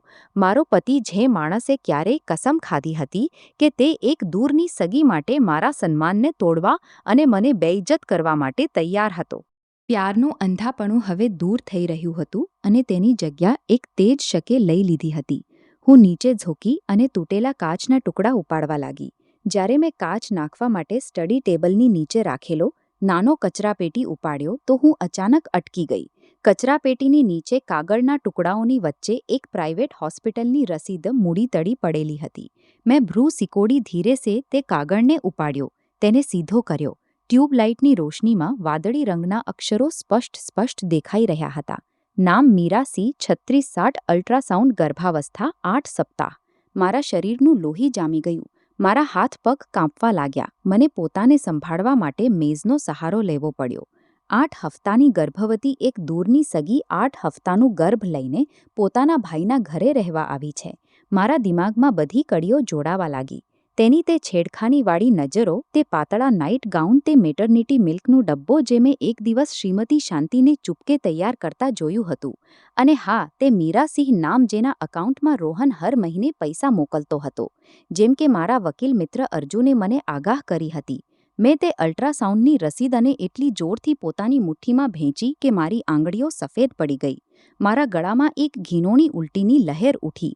મેં પોતાની જ આસ્તીનમાં સાપ પાડ્યો હતો. એક ચોરને પોતાના ઘરમાં લાવી હતી અને આ કિન્નરોનું ઝુંડ મારી સાથે એક ઘીનોનું નાટક કરી રહ્યું હતું. મેં રસીદને વાળીને પોતાની જેબમાં રાખી લીધી. હવે ખેલના નિયમો બદલવાનો વખત આવી ગયો હતો. મને તે રસીદ પર લખેલા નંબરોને ઠીકથી જોવાનો મોકો પણ નહોતો મળ્યો કે એક હાથે તેને મારાથી છીનવી લીધી. મીરા મારી પાછળ ઊભી હતી. તેનો ચહેરો પીળો હતો, પણ મોઢું તેજ ચાલી રહ્યું હતું. તમે મારા કચરાપેટીમાં શું જોઈ રહ્યા છો? આ મારા પેટના દુખાવાની રિપોર્ટ છે. ડૉક્ટરે કહ્યું છે કે મને એસિડિટી છે. બસ તેણે જલ્દીથી તે કાગળને ગોળ કરીને ખિડકીમાંથી બહાર ફેંકી દીધો અને મને ઘૂરીને બાથરૂમમાં જઈને દરવાજો બંધ કરી લીધો. હું ત્યાં જ ઊભી રહી. મારા કાન સૂના થઈ ગયા. પેટના દુખાવાની રિપોર્ટમાં 4 અલ્ટ્રાસાઉન્ડ અને 8 સપ્તાહ લખ્યું હોય છે. શું મીરાએ મને 3 વર્ષની બાળકી સમજી રાખી હતી? શું પણ મેં કોઈ તમાશો ન કર્યો. આ ઘરમાં જ્યાં હું સાસ અને એક ઘટિયા પતિથી ઘેરાયેલી હતી, આ વખતે હંગામો કરવો મારા માટે નુકસાનદાયક થાત. મેં તે કડવા ઘૂંટને પીધો, એવું વર્તન કર્યું જાણે કંઈ થયું જ ન હોય. અજીબ વાત છે, આગલા કેટલાક દિવસોમાં રોહનનો રવૈયો 1800 ડિગ્રી બદલાઈ ગયો. જ્યારે ન તો તે લાંબી લાંબી શ્વાસ લેતો હતો અને ન તો સોફા પર સૂતો હતો. રોહન અચાનક ફરીથી એ જ આદર્શ પતિ બની ગયો જેવો તે અમારા પ્રેમના પ્રારંભિક દિવસોમાં હતો. શુક્રવારની સાંજે તે ઘરે વહેલો આવ્યો. તેના હાથમાં લાલ ગુલાબનો એક મોટો ગુલદસ્તો હતો અને એક બ્રાન્ડેડ હેન્ડબેગ હતો. જેમ જ તેણે મને કિચનમાં શાકભાજી કાપતી જોયો, તે પાછળથી આવ્યો અને મારી કમરમાં હાથ નાખીને મારી ગરદન પર પોતાનો ચહેરો રાખી દીધો. મારી પ્યારી પત્ની આ દિવસોમાં ઓફિસના કામમાં ખૂબ વ્યસ્ત હતી, તેથી થોડી ચીડચીડી થઈ ગઈ હતી અને તને દુઃખી કર્યું. મને માફ કરી દે. આ તારી સજાની ભરપાઈ છે. હું કાંપી ઉઠી. ત્યાં જ મર્દાના પરફ્યુમની મહેક જે ક્યારેય મને મસ્ત કરી દેતી હતી, આજે તેમાં બીજી સ્ત્રીના મેકઅપની અજીબ સી ગંધ મળી હતી, જેથી મારું પેટ ઉઠી ગયું. મેં ધીરે ધીરે પોતાને છોડાવ્યો અને ફિક્કા સ્વરમાં કહ્યું, આ બધું કરવાની શું જરૂર હતી? હું પણ આ દિવસોમાં વ્યસ્ત હતી. મેં ધ્યાન નથી આપ્યું. રાતના ખાવા પર શ્રીમતી શાંતિ અને મીરાનો રવૈયો પણ બદલાઈ ગયો. કોઈએ પણ તે પરફ્યુમની બોટલ કે મારી બેઇજ્જતીની વાત ન કરી. પરિવારનું માહોલ એટલું બનાવટી હતું કે મને ઉલટી આવી રહી હતી. ખાવું ખાધા પછી રોહન મને બાલ્કનીમાં લઈ ગયો. તેણે મારા માટે ગ્લાસ વાઇન રેડી. જ્યારે મારા હળવા ગુલાબી થઈ ગયા ત્યારે રોહને પોતાનું જાળ બિછાવવાનું શરૂ કર્યું. પ્રિયા, મારી કંપનીને આ વખતે એક ખૂબ મોટો રિયલ એસ્ટેટ પ્રોજેક્ટ મળ્યો છે. બોસ મને એક સારી હિસ્સેદારી આપી રહ્યા છે. બસ પૈસા લગાવવા છે અને 6 મહિનામાં બમણા થઈ જશે. હોઈ શકે છે હું રિઝનેબલ ડાયરેક્ટર પણ બની જાઉં. રોહનની આંખો ચમકી રહી હતી. તેની અવાજમાં ઉત્સાહ હતો. આ તો ખૂબ સારી વાત છે. બધાઈ હો. મેં વાઇનનો એક ઘૂંટ લેતા લાપરવાહીપૂર્વક કહ્યું. રોહને આંખ પાડી. મુશ્કેલી એ છે કે રોકાણ ખૂબ મોટું છે. લગભગ 4 કરોડનું મારી સારી બચત અમારી લગ્ન અને આ ઘરના ઇન્ટિરિયરમાં ખર્ચ થઈ ગઈ. મેં વિચાર્યું છે અમે આ ડુપ્લેક્સ વેચી દઈએ. 2 લોકો માટે 2060 વર્ગ ફૂટનું ખૂબ વધારે છે. અમે તેને 8 કરોડમાં વેચીને 4 કરોડનું એક નાનું ફ્લેટ લઈ લઈશું. બચેલા 4 કરોડ તું મને પ્રોજેક્ટમાં લગાવવા માટે આપી દેજે. 6 મહિના પછી હું તને એક શાનદાર વિલા ખરીદી આપીશ. મારા છાતી પર જાણે કોઈએ હથોડો માર્યો હોય. આખરે લોમડીની પૂંછ બહાર આવી જ ગઈ. રજિસ્ટ્રી પર વાત ન બની તો હવે ઘર વેચવાની વાત કરી રહ્યો હતો. નહીં, મેં જોરથી ગ્લાસ મેજ પર મૂક્યો. આ ઘર મારું સ્વપ્ન છે. મારી માનું તોફો છે અને વળી રજિસ્ટ્રી બેંકમાં ગીરવે છે. અમે તેને પણ કેવી રીતે વેચી શકીએ? રોહને મારો હાથ પકડ્યો અને સલાહ આપતા કહ્યું, તો તું અંજલિમાંથી વાત કરને. તે મને કહે કે રજિસ્ટ્રી કાઢી આપે અથવા પછી તું માંથી કેટલાક કરોડ ઉધાર લઈ લે. મારી સાસ છે. દામાદ પોતાની દીકરીના ભવિષ્ય માટે જ તો પૈસા લઈ રહ્યો છે. આમાં નુકસાન ક્યાં છે? આ સાંભળીને હું વધુ સહન ન કરી શકી. મેં તેનો હાથ ઝટકી દીધો. તે મારી સાથે લગ્ન કર્યા છે કે મારી માના પૈસાથી? તારી કંપનીનો મામલો છે તો તું ગામ જઈને તારી માની જમીન ગીરવે કેમ નથી રાખતો? તું હંમેશા આ ઘરની પાછળ જ કેમ પડી રહ્યો છે? રોહનનો ચહેરો તરત કાળો પડી ગયો. તેના સૌમ્ય ચહેરાનો નકાબ ઉતરી ગયો. તેણે દાંત ફેંકીને કહ્યું, આ શું બદતમીજી છે? પતિ પત્ની લગ્ન કરે છે જેથી દુઃખ સુખમાં સાથ આપી શકે. તું તારા પતિને તરક્કી કરતા જોઈને તેની મદદ નથી કરી શકતી. તું મને નીચું બતાવી રહી છે. કારણ કે હું ગામનો છું અને મારી પાસે પૈસા નથી. છે ને? તું આ દૌલત પોતાની સાથે કબરમાં લઈ જઈશ. શું? શ્રીમતી શાંતિ કિચનથી સિલાઈ. કેવી સ્વાર્થી સ્ત્રી છે. પતિ મહેનત કરી રહ્યો છે તો તેને પોતાની પૂરી જમા પૂંજી લગાવીને મદદ કરવી જોઈએ. આ તો ચૂપકે પોતાનું કાળું ધન છુપાવી રહી છે. આવી સ્ત્રીઓ બદચલન હોય છે. મેં તે માં દીકરાથી દલીલ કરવી નકામી સમજી. હું સીધી બેડરૂમમાં ગઈ અને દરવાજો બંધ કરી લીધો. તે રાતે હું લિવિંગ રૂમથી રોહનની ગુસ્સેભરી શ્વાસોની અવાજ સાંભળતી રહી. તેણે મને લાંબા લાંબા ગુસ્સેભર્યા મેસેજ મોકલ્યા, પણ મેં તેમને ચૂપચાપ ડિલીટ કરી દીધા. આગલી સવારે હું હંમેશની જેમ કામ પર ગઈ, પણ જતા પહેલાં મેં ચૂપકે એક ખૂબ નાનો કેમેરા ખરીદ્યો. ક્રોશ લિવિંગ રૂમના ખૂણામાં રાખેલા મની પ્લાન્ટના ગમલામાં ચિપકાવી દીધો. લગભગ 1 બજે વાગ્યે જ્યારે હું ઓફિસમાં એક ડિઝાઇન જોઈ રહી હતી, મારો ફોન વાઇબ્રેટ થયો. કેમેરા એપે ઘરમાં હલચલની સૂચના આપી. મેં હેડફોન લગાવ્યા અને એપ ખોલ્યું. સ્ક્રીન પર રોહન એક અજાણ્યા માણસને ઘર બતાવી રહ્યો હતો, જેના હાથમાં લેઝર ટેપ હતી. ભાઈ સાહેબ, એરિયા એકદમ પરફેક્ટ છે. સારું ફર્નિચર ઇમ્પોર્ટેડ છે. કોઈ વીઆઈપી ગ્રાહક શોધીને જલ્દીથી વેચાવી દો. કમિશન તમે 10% રાખી લેજો. મારું લોહી ખોલી ગયું. મારી ગેરહાજરીમાં તેણે પ્રોપર્ટી ડીલરને મારા ઘરમાં બોલાવી લીધો. ડીલર સિર હલાવીને કંઈક લખતો દરવાજેથી બહાર ચાલ્યો ગયો. જેમ જ દરવાજો બંધ થયો, બેડરૂમમાંથી મીરા બહાર નીકળી. તેણે ફક્ત રોહનની એક ઢીલી ઢાળી શર્ટ પહેરી હતી અને તેણે પોતાની બાહ તેના ગળામાં નાખી દીધી. અંધારાને કારણે હું તેમનો ચહેરો સાફ ન જોઈ શકી, પણ તે બંને એકબીજા સાથે ચીપકેલા હતા અને રોહનનું માથું નીચે ઝૂકેલું હતું. એક ઘીણો ઊંડો ચુંબન મારા જ લિવિંગ રૂમમાં મારા ફોનની સ્ક્રીન બંધ થઈ ગઈ. પણ તે 2 ક્ષણોની તસવીર મારા દિમાગમાં છપાઈ ગઈ હતી. મારા હાથ ખરાબ રીતે કાંપી રહ્યા હતા. મેજ પર રાખેલા કોફીનો કપ પડી ગયો અને સારા કાગળો ખરાબ થઈ ગયા. હું ચિલ્લાવા માંગતી હતી. હું તરત ઘરે જઈને તે બેશરમ સ્ત્રીના વાળ નોચવા માંગતી હતી અને તે ઘટિયા પતિના મોં પર તમાચો મારવા માંગતી હતી. મારપીટ કરવું બેબસ સ્ત્રીઓનું કામ છે. સાપને મારવો હોય તો તેની સૌથી નબળી નસ પર વાર કરવો પડશે. મેં ફોન ઉપાડ્યો, હાથ પૂંછ્યા અને અર્જુનને ફોન લગાવ્યો. અર્જુન ખન્ના મારો કોલેજનો સૌથી સારો મિત્ર અને મારી માની કંપનીનો વકીલ હતો.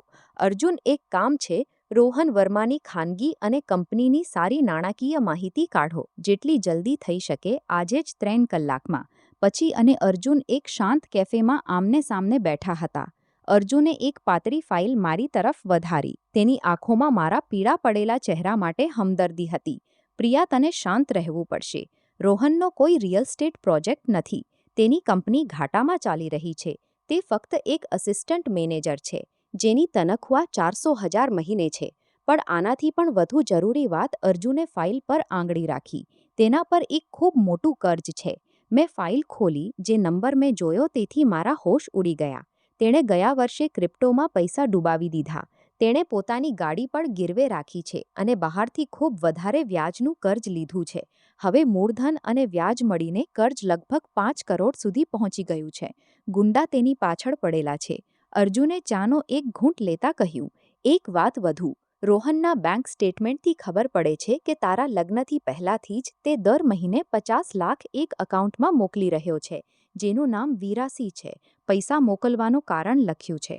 પતિ દ્વારા પત્નીના બાળકોના ડાયપર દૂધ માટે મોકલવામાં આવ્યું. મારા આંસુ, જે મેં સવારથી રોકી રાખ્યા હતા, હવે તે નીકળ્યા. બધું સાફ હતું. કોઈ દૂરની સગી નહોતી. તે પોતાની ગર્ભવતી પ્રેમિકાને મારા ઘરે લાવ્યો હતો. મારાથી તેની સેવા કરાવી રહ્યો હતો. તેને મારા જ ઘરમાં પાડી રહ્યો હતો.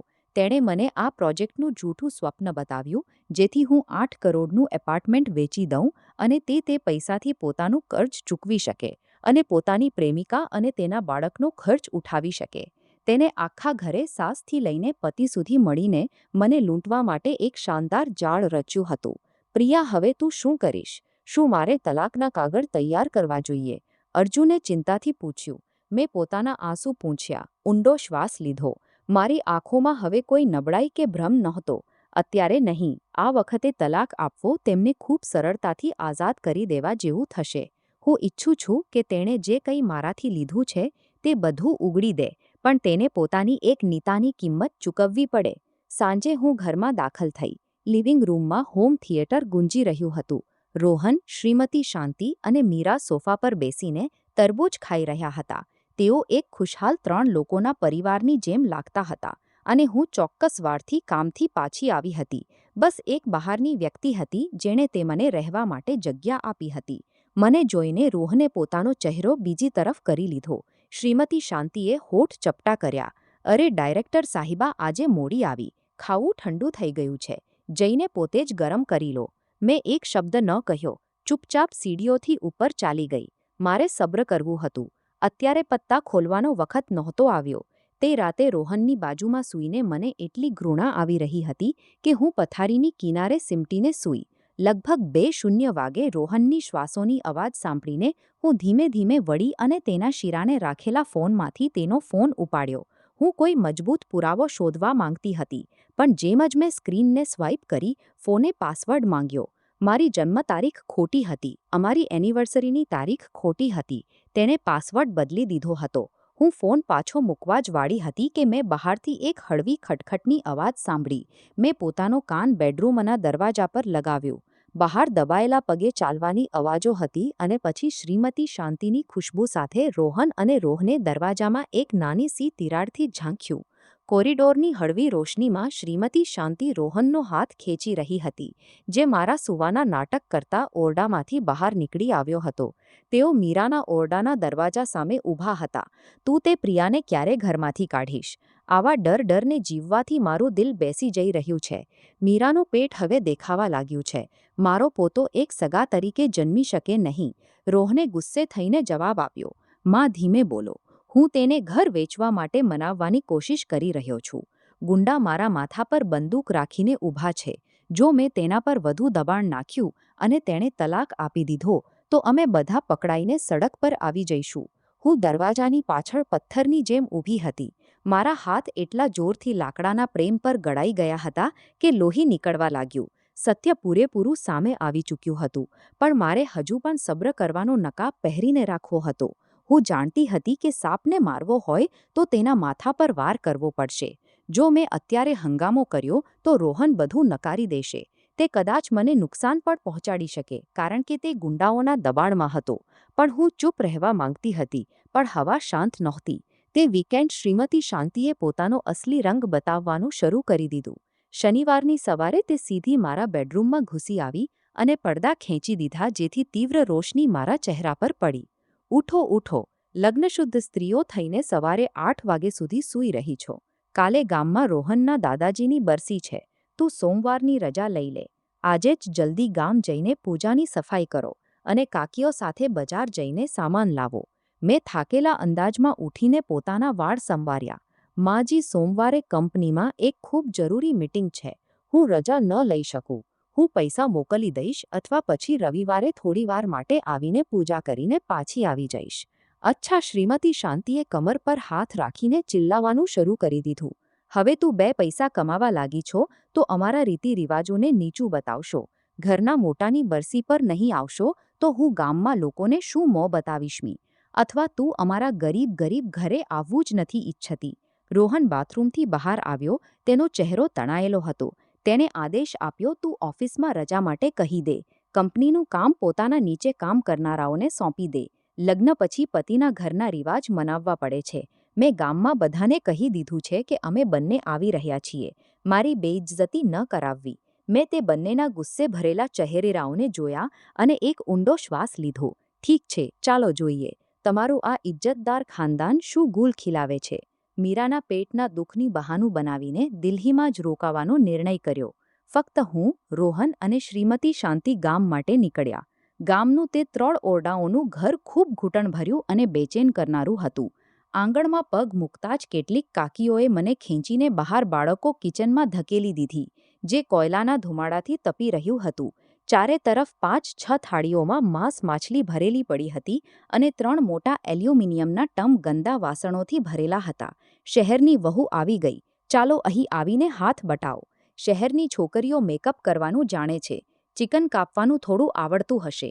એક મોટી કાકીએ પાન ચાવતા મારો મજાક ઉડાવ્યો. આખી સવારે હું એક વાસણ ધોવાની મશીન બની ગઈ. શાકભાજી કાપતી રહી, માંસ સાફ કરતી રહી. પરસેવાથી મારી કમીઝ ભીંજાઈ ગઈ હતી. ધુમાડાથી મારી આંખો બળી રહી હતી. એ જ વખતે રોહન ઘરની અંદર કાકાઓ સાથે બેસીને ચા પી રહ્યો હતો અને પોતાના કરોડોના પ્રોજેક્ટ વિશે ડીંગા હાંકી રહ્યો હતો. અને શ્રીમતી શાંતિ તે દરેક થાળી પાસે જઈને પોતાની છાતી ચોડી કરીને વાતો બતાવી રહી હતી. અરે, મારો રોહન ખૂબ કાબિલ છે. દિલ્હીમાં જે 8 કરોડનું ફ્લેટ છે તે તેણે એકલા પોતાની મહેનતથી ખરીદ્યું છે. વહુ તો બસ દેખાવામાં સારી છે, કમાતી તો કંઈ નથી. પતિના ટુકડા પર પડતી છે. હું તો કહી રહી છું કે તે રજિસ્ટ્રી રોહનના નામે કરી દે. આ સાંભળીને મારા હાથ જે વાસણ ધોઈ રહ્યા હતા અટકી ગયા. મેં ઉપર જોયું. સગા સંબંધીઓ મારા ધોકેબાજ પતિની તારીફોના પુલ બાંધી રહ્યા હતા. મારા સબ્રનો બાંધ તૂટી ચૂક્યો હતો. તે જ વખતે એક કાકીએ મારા કાન પાસે આવીને ખુશ્બુ આપી. પ્રિયા, તું જાણે છે કે રોહનની ગામમાં એક બીજી બીવી હતી. સાંભળ્યું છે તેણે તે છોકરીને તારા માટે છોડી દીધી કારણ કે તું અમીર છે. આ વાત આખરે રીતિ કોનું હતું? મારું દિમાગ સૂન થઈ ગયું. ગામમાં બીવી એનો અર્થ એ છે કે આ આખું ખાનદાન વીરા વિશે જાણતું હતું. ફક્ત હું જ બેવકૂફ હતી, જેને ગુમાવવામાં આવી રહી હતી. મેં વાસણ ધોવાનો સ્પોન્જ અને પાણીમાં ફેંકી દીધો, જેથી સાબુના ઝાંક ઉડી ગયા. કિચનમાં બધાની નજરો મારા પર ટકી ગઈ. હું સીધી ઊભી થઈ, પોતાનું એપ્રોન ઠીક કર્યું, પરંતુ સીધી તે ઓરડામાં ચાલી ગઈ, જ્યાં શ્રીમતી શાંતિ પોતાની જૂઠી વાતો સંભળાવી રહી હતી. તમે ખોટું કહી રહ્યા છો માજી, મારી સાંપ અને ઊંચી અવાજમાં ઘરમાં ગુંજી ઉઠી, જેથી હા મજાક કે અવાજ થંભી ગયો.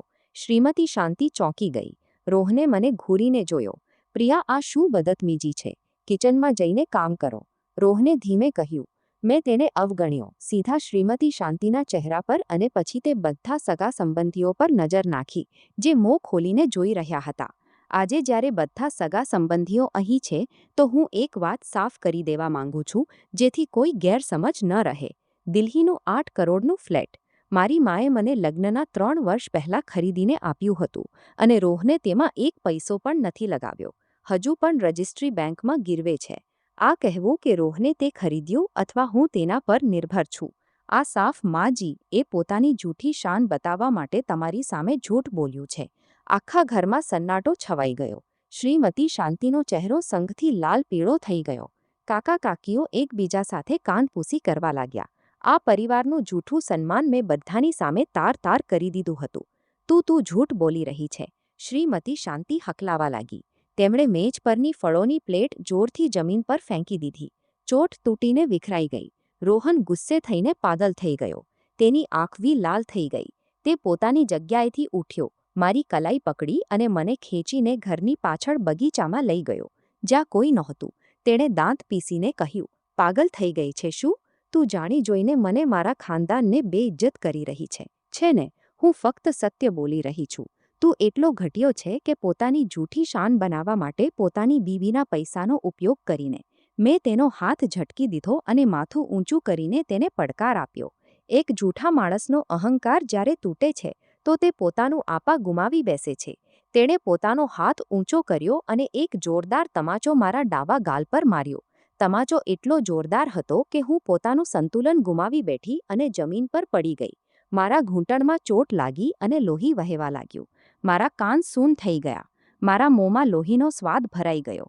હું આઘાતમાં પોતાનો સોજો આવેલો. ગાલ પકડીને તે માણસને જોઈ રહી હતી જેને મેં ક્યારેય પોતાનો પતિ કહ્યો હતો. લે રોહન ત્યાં જ ઊભો હતો. તેનો હાથ હજુ પણ હવામાં કાંપી રહ્યો હતો. કદાચ તે પોતે પણ પોતાની આ હરકતથી હેરાન હતો. તે એક ક્ષણ માટે રોકાયો. તેની આંખમાં પસ્તાવાનો એક ભાવ હતો. તે કંઈક કહેવા માંગતો હતો, પણ ત્યાં જ શ્રીમતી શાંતિ દોડતી આવી. મને જમીન પર પડેલી જોઈને તેમણે તેને રોકવાને બદલે પોતાની છાતી પર હાથ માર્યો અને તીક્ષ્ણ અવાજમાં ચિલ્લાઈ, મારો તેને તેની બદતમીજીનો સબક શીખવાવો.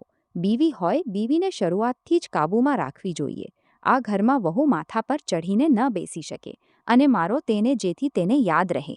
શ્રીમતી શાંતિના ઉશ્કેરાટથી રોહનની અંદરનો છેલ્લો ઇન્સાન પણ મરી ગયો. તેણે પોતાનો હાથ નીચે કર્યો અને ઠોડી ઊંચી કરીને બોલ્યો, તે જે કર્યું તે જ ભોગવી રહી છે. આ મારું ગામ છે, તારું ફ્લેટ નથી જ્યાં તું જે ઈચ્છે તે બોલી શકે. હું રડી નહીં. અજીબ વાત છે, એક પણ આંસુ ન પડ્યું. ગાલ અને ઘૂંટણનો શારીરિક દુઃખ તે દુઃખની સામે કંઈ પણ નહોતું જે મારા છાતીમાં થઈ રહ્યું હતું. પ્રેમ, સન્માન, ભરોસો બધું તે ક્ષણે મરી ગયું હતું. જ્યારે તેનો હાથ મારા ચહેરા પર પડ્યો, એક ઘટિયા માણસ અને એક સડેલા પરિવારનો નકાબ પૂરેપૂરો ઉતરી ચૂક્યો હતો. મેં ધીમે ધીમે ઊભા થવાની કોશિશ કરી, પોતાના કપડાથી ધૂળ ઝાડવાની પરવાહ ન કરી. મેં તેને એક વધુ શબ્દ ન કહ્યો અને વળી સીધી ઘરની અંદર ગઈ. પોતાનું હેન્ડબેગ ઉપાડ્યું અને સગા સંબંધીઓની ઘૂરતી નજરો વચ્ચેથી પસાર થઈ. ક્યાં જઈ રહી છે? બરસી હજુ ખતમ નથી થઈ અને તું કામથી ભાગી રહી છે. શ્રીમતી શાંતિ પાછળથી ચિલ્લાઈ. હું ગેટથી બહાર નીકળી. તપતી બપોરે નેશનલ હાઈવે પર આવી ગઈ. મેં એક બસને હાથ આપ્યો, છેલ્લી સીટ પર બેઠી અને સીધી દિલ્હી તરફ ચાલી પડી. જ્યારે બસનો દરવાજો બંધ થયો અને એન્જિનની અવાજ ગુંજી, ત્યારે મેં પોતાનું માથું બારી પર ટેકવ્યું અને મારા આંસુ ફૂટી પડ્યા. હું એટલી રડી કે મારા શ્વાસ ઉખડવા લાગ્યા. હું પોતાની જવાનીની બેવકૂફી અને પોતાના અંધ પ્રેમ પર રડી. સિચિયા વચ્ચે મને મારી માની તે વાત યાદ આવી, જ્યારે તેમણે મારાથી કાગળો પર સહી કરાવી હતી. વખત બતાવશે કે હું સાચી હતી કે તું. માં હવે સાચી છે. અપમાનની ભાવના હવે ગુસ્સામાં બદલાઈ રહી હતી. મેં પોતાના હોઠ પણ લીધા અને પોતાની સાથે વાયદો કર્યો. તેમણે મને એક તમાચો માર્યો. હું તેમને કિંમત પૂરી જિંદગીભર ચૂકવવા પર મજબૂર કરી દઈશ. મોડી સાંજે પોતાના આલિશાન એપાર્ટમેન્ટ પહોંચી. ઘર ખાલી હતું. મીરા કદાચ ક્યાંક ઘૂમવા અથવા ચેકઅપ માટે ગઈ હશે. મેં બત્તી ન જલાવી. સીધી રોહનના ઓરડામાં ગઈ. સૂટકેસ કાઢ્યો અને તેનો સારો સામાન પેક કરીને ઘરથી બહાર ફેંકવાનો નિર્ણય કર્યો. જ્યારે હું અલમારીની નીચેથી તેના જૂના કપડાં કાઢી રહી હતી તો મારો હાથ અલમારીના ફર્શ પર નીચે છુપાયેલી કોઈ સખ્ત વસ્તુ સાથે અથડાયો. મેં તે લાકડાના દત્તે તખ્તાને જોયું. ત્યાં જૂની કાળા ચામડાની ડાયરી હતી. મેં તેના પાના પલટ્યા. સાંજની ઢળતી રોશની બારીથી આવી રહી હતી, જેમાં રોહનની વાંકી તીરછી લખાણ સાફ લખાઈ રહી હતી. 15 એપ્રિલ ક્રિપ્ટોમાં 20 લાખ તે ડૂબી ગયા. ગુંડા ફોન કરીને ગાળો આપી રહ્યા છે. પ્રિયાવાળા મામલામાં ઝડપ લાવવી પડશે. તેને કોઈ પણ રીતે ફસાવવી જ પડશે. 10 મે પ્રપોઝલ કામયાબ રહ્યો. તે બેવકૂફ છોકરી મારી રોમેન્ટિક વાતોમાં આવી ગઈ. લક્ષ્ય લગ્ન પછી પ્રિયાને ફ્લેટ પોતાના નામે કરાવવું અથવા વેચવા માટે મજબૂર કરવું. કર્જ ચૂકવવું. મીરાને સાથે રહેવા માટે બોલાવવું જેથી બાળકનું ધ્યાન રાખી શકાય. અમીર લોકો બેવકૂફ હોય છે. થોડા આંસુથી કામ બની જાય છે. દરેક શબ્દ, દરેક લાઈન મારા દિમાગમાં કોઈ કીલની જેમ ચૂંભી રહી હતી. મારા લગ્નની આ આખી યોજના એક ધોકો હતો. મારા લગ્ન જેના પર મને ગર્વ હતો, બસ એક પ્રોજેક્ટ હતો. તેની અને તેની પ્રેમિકાની સડેલી જિંદગીને બચાવવાનું એક સાધન. મેં ડાયરી હાથમાં લીધી અને હસવા લાગી. એક કડવી હાસી જે ખાલી ઓરડામાં ગુંજી ઉઠી. દુશ્મનની બેરહમી એ મારા ઈરાદાઓને વધુ મજબૂત કરી દીધા હતા. મેં ફોન કાઢ્યો. ડાયરીના દરેક પાનાની તસવીર ખેંચી અને સારી તસવીરો અર્જુનને મોકલી દીધી. જેમ જ મેં ડાયરી પાછી તેની જગ્યા પર મૂકી, મેં દરવાજો ખુલવાની અવાજ સાંભળી. રોહન અને વીરા અંદર આવ્યા. લાગતું હતું રોહન મારા જવા પછી તરત ગામથી નીકળી આવ્યો અને તેની પ્રેમિકાને પણ લઈ આવ્યો હતો. પ્રિયા બેડરૂમનો દરવાજો ખુલ્લો. રોહન અંદર આવ્યો. મને ઓરડાની વચ્ચે ઊભેલી જોઈને તે એક ક્ષણ પણ ન રોકાયો અને ઘૂંટણે પડીને જમીન પર પડી ગયો. તેણે મારા પગ કસીને પકડી લીધા, પોતાનું માથું નીચે ઝુકાવી લીધું અને ખરાબ રીતે રડવા લાગ્યો. પ્રિયા, મારાથી ગલતી થઈ ગઈ. હું એક જાનવર છું. મેં દારૂ પી રાખ્યો હતો. તેથી હું પોતાના પર કાબૂ ન રાખી શક્યો. મને ગાળો આપો. બસ મને છોડીને ન જાઓ. મેં નીચે તે માણસને જોયો જે પીડિત થવાનું નાટક કરી રહ્યો હતો. એક શૈતાન જે ઇન્સાનના ભેસમાં પોતાની જિંદગીનું સૌથી સારું અભિનય કરી રહ્યો હતો. મારા હાથ ધીમે ધીમે કસવા લાગ્યા. આ ખૂની રમત હવે શરૂ થઈ રહી હતી. રોહન ઓરડામાં ઘૂસ્યો અને ઘૂંટણે પડીને ફર્શ પર પડી ગયો. તેણે મારા પગ પકડી લીધા અને સિસકીને રડવા લાગ્યો. એક 30 વર્ષના માણસનું રડવું એટલું દયનીય હતું કે જો આ કાલે હોત તો કદાચ હું પીગળી જાત. પણ આજે મારા કાનોમાં તે કાળી ડાયરીના શબ્દો ગુંજી રહ્યા હતા. અમીર લોકો બેવકૂફ હોય છે.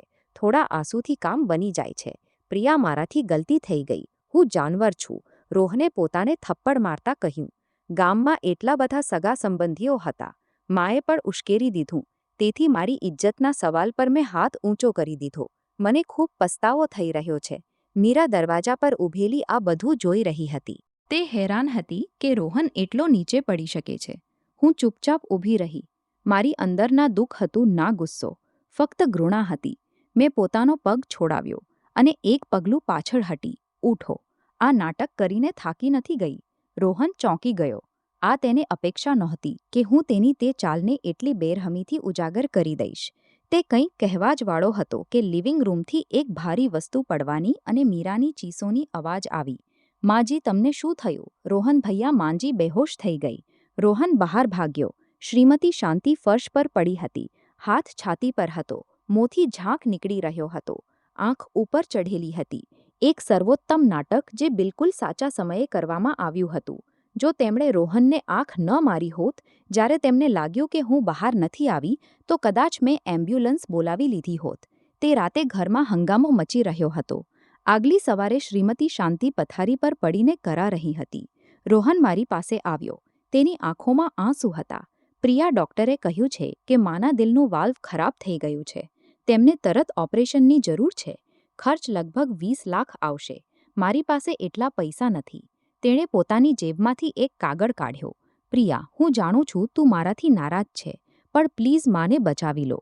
આ પ્રોપર્ટી મેનેજમેન્ટના કાગળ પર સહી કરી દો. આનાથી હું પોતાના ઓળખાણ માટે ફાઇનાન્સથી પૈસા ઉધાર લઈ શકીશ. માં ઠીક થતાં જ હું દિવસ-રાત મહેનત કરીને તારા પૈસા ચૂકવી દઈશ. મેં કાગળને જોયો. મોટા અક્ષરોમાં લખ્યું હતું, સંપત્તિ વ્યવસ્થાપનનું અધિકારપત્ર. પણ નીચે એક નાના ક્લોઝમાં લખ્યું હતું, અધિકૃત વ્યક્તિને સંપત્તિ વેચવાનો, ગીરવે રાખવાનો અથવા હસ્તાંતર કરવાનો પૂરો અધિકાર હશે.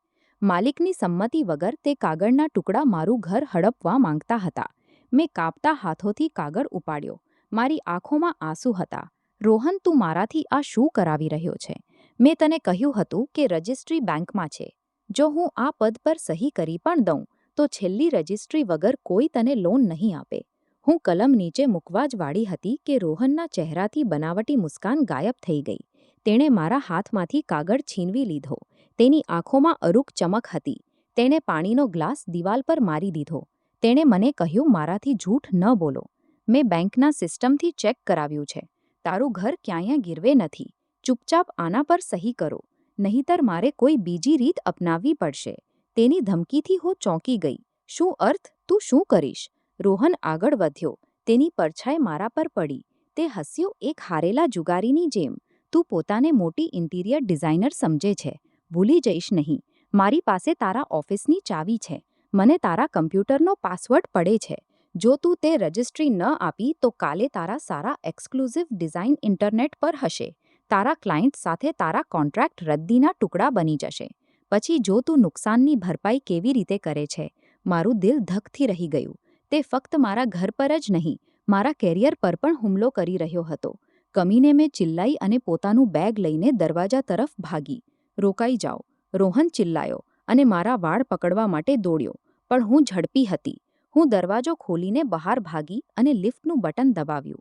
જેમ જ લિફ્ટનો દરવાજો બંધ થયો, રોહન બહાર પહોંચ્યો અને દરવાજા પર જોરથી હાથ મારવા લાગ્યો. હું લિફ્ટના ઠંડા ફર્શ પર બેસીને ફૂટ-ફૂટને રડવા લાગી. રાતના 11 વાગ્યા હતા. શહેરમાં હળવી વરસાદ થઈ રહી હતી. મેં એક ટેક્સી લીધી અને અજાણ્યામાં એક સરનામું કહ્યું. ગાડી એક આલીશાન બંગલા સામે રોકાઈ.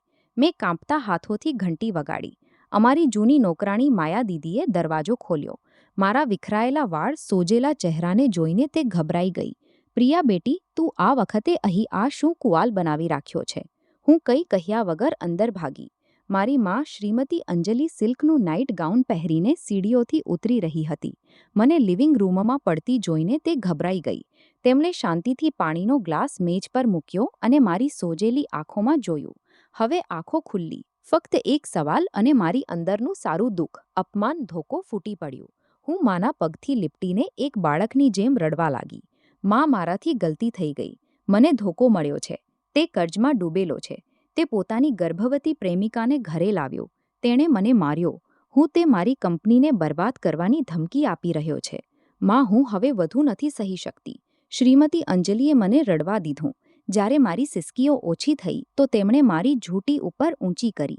પરંતુ એક હળવો સા થપ્પડ મારા ગાલ પર માર્યો, જેથી મારું દિમાગ જાગી ગયું.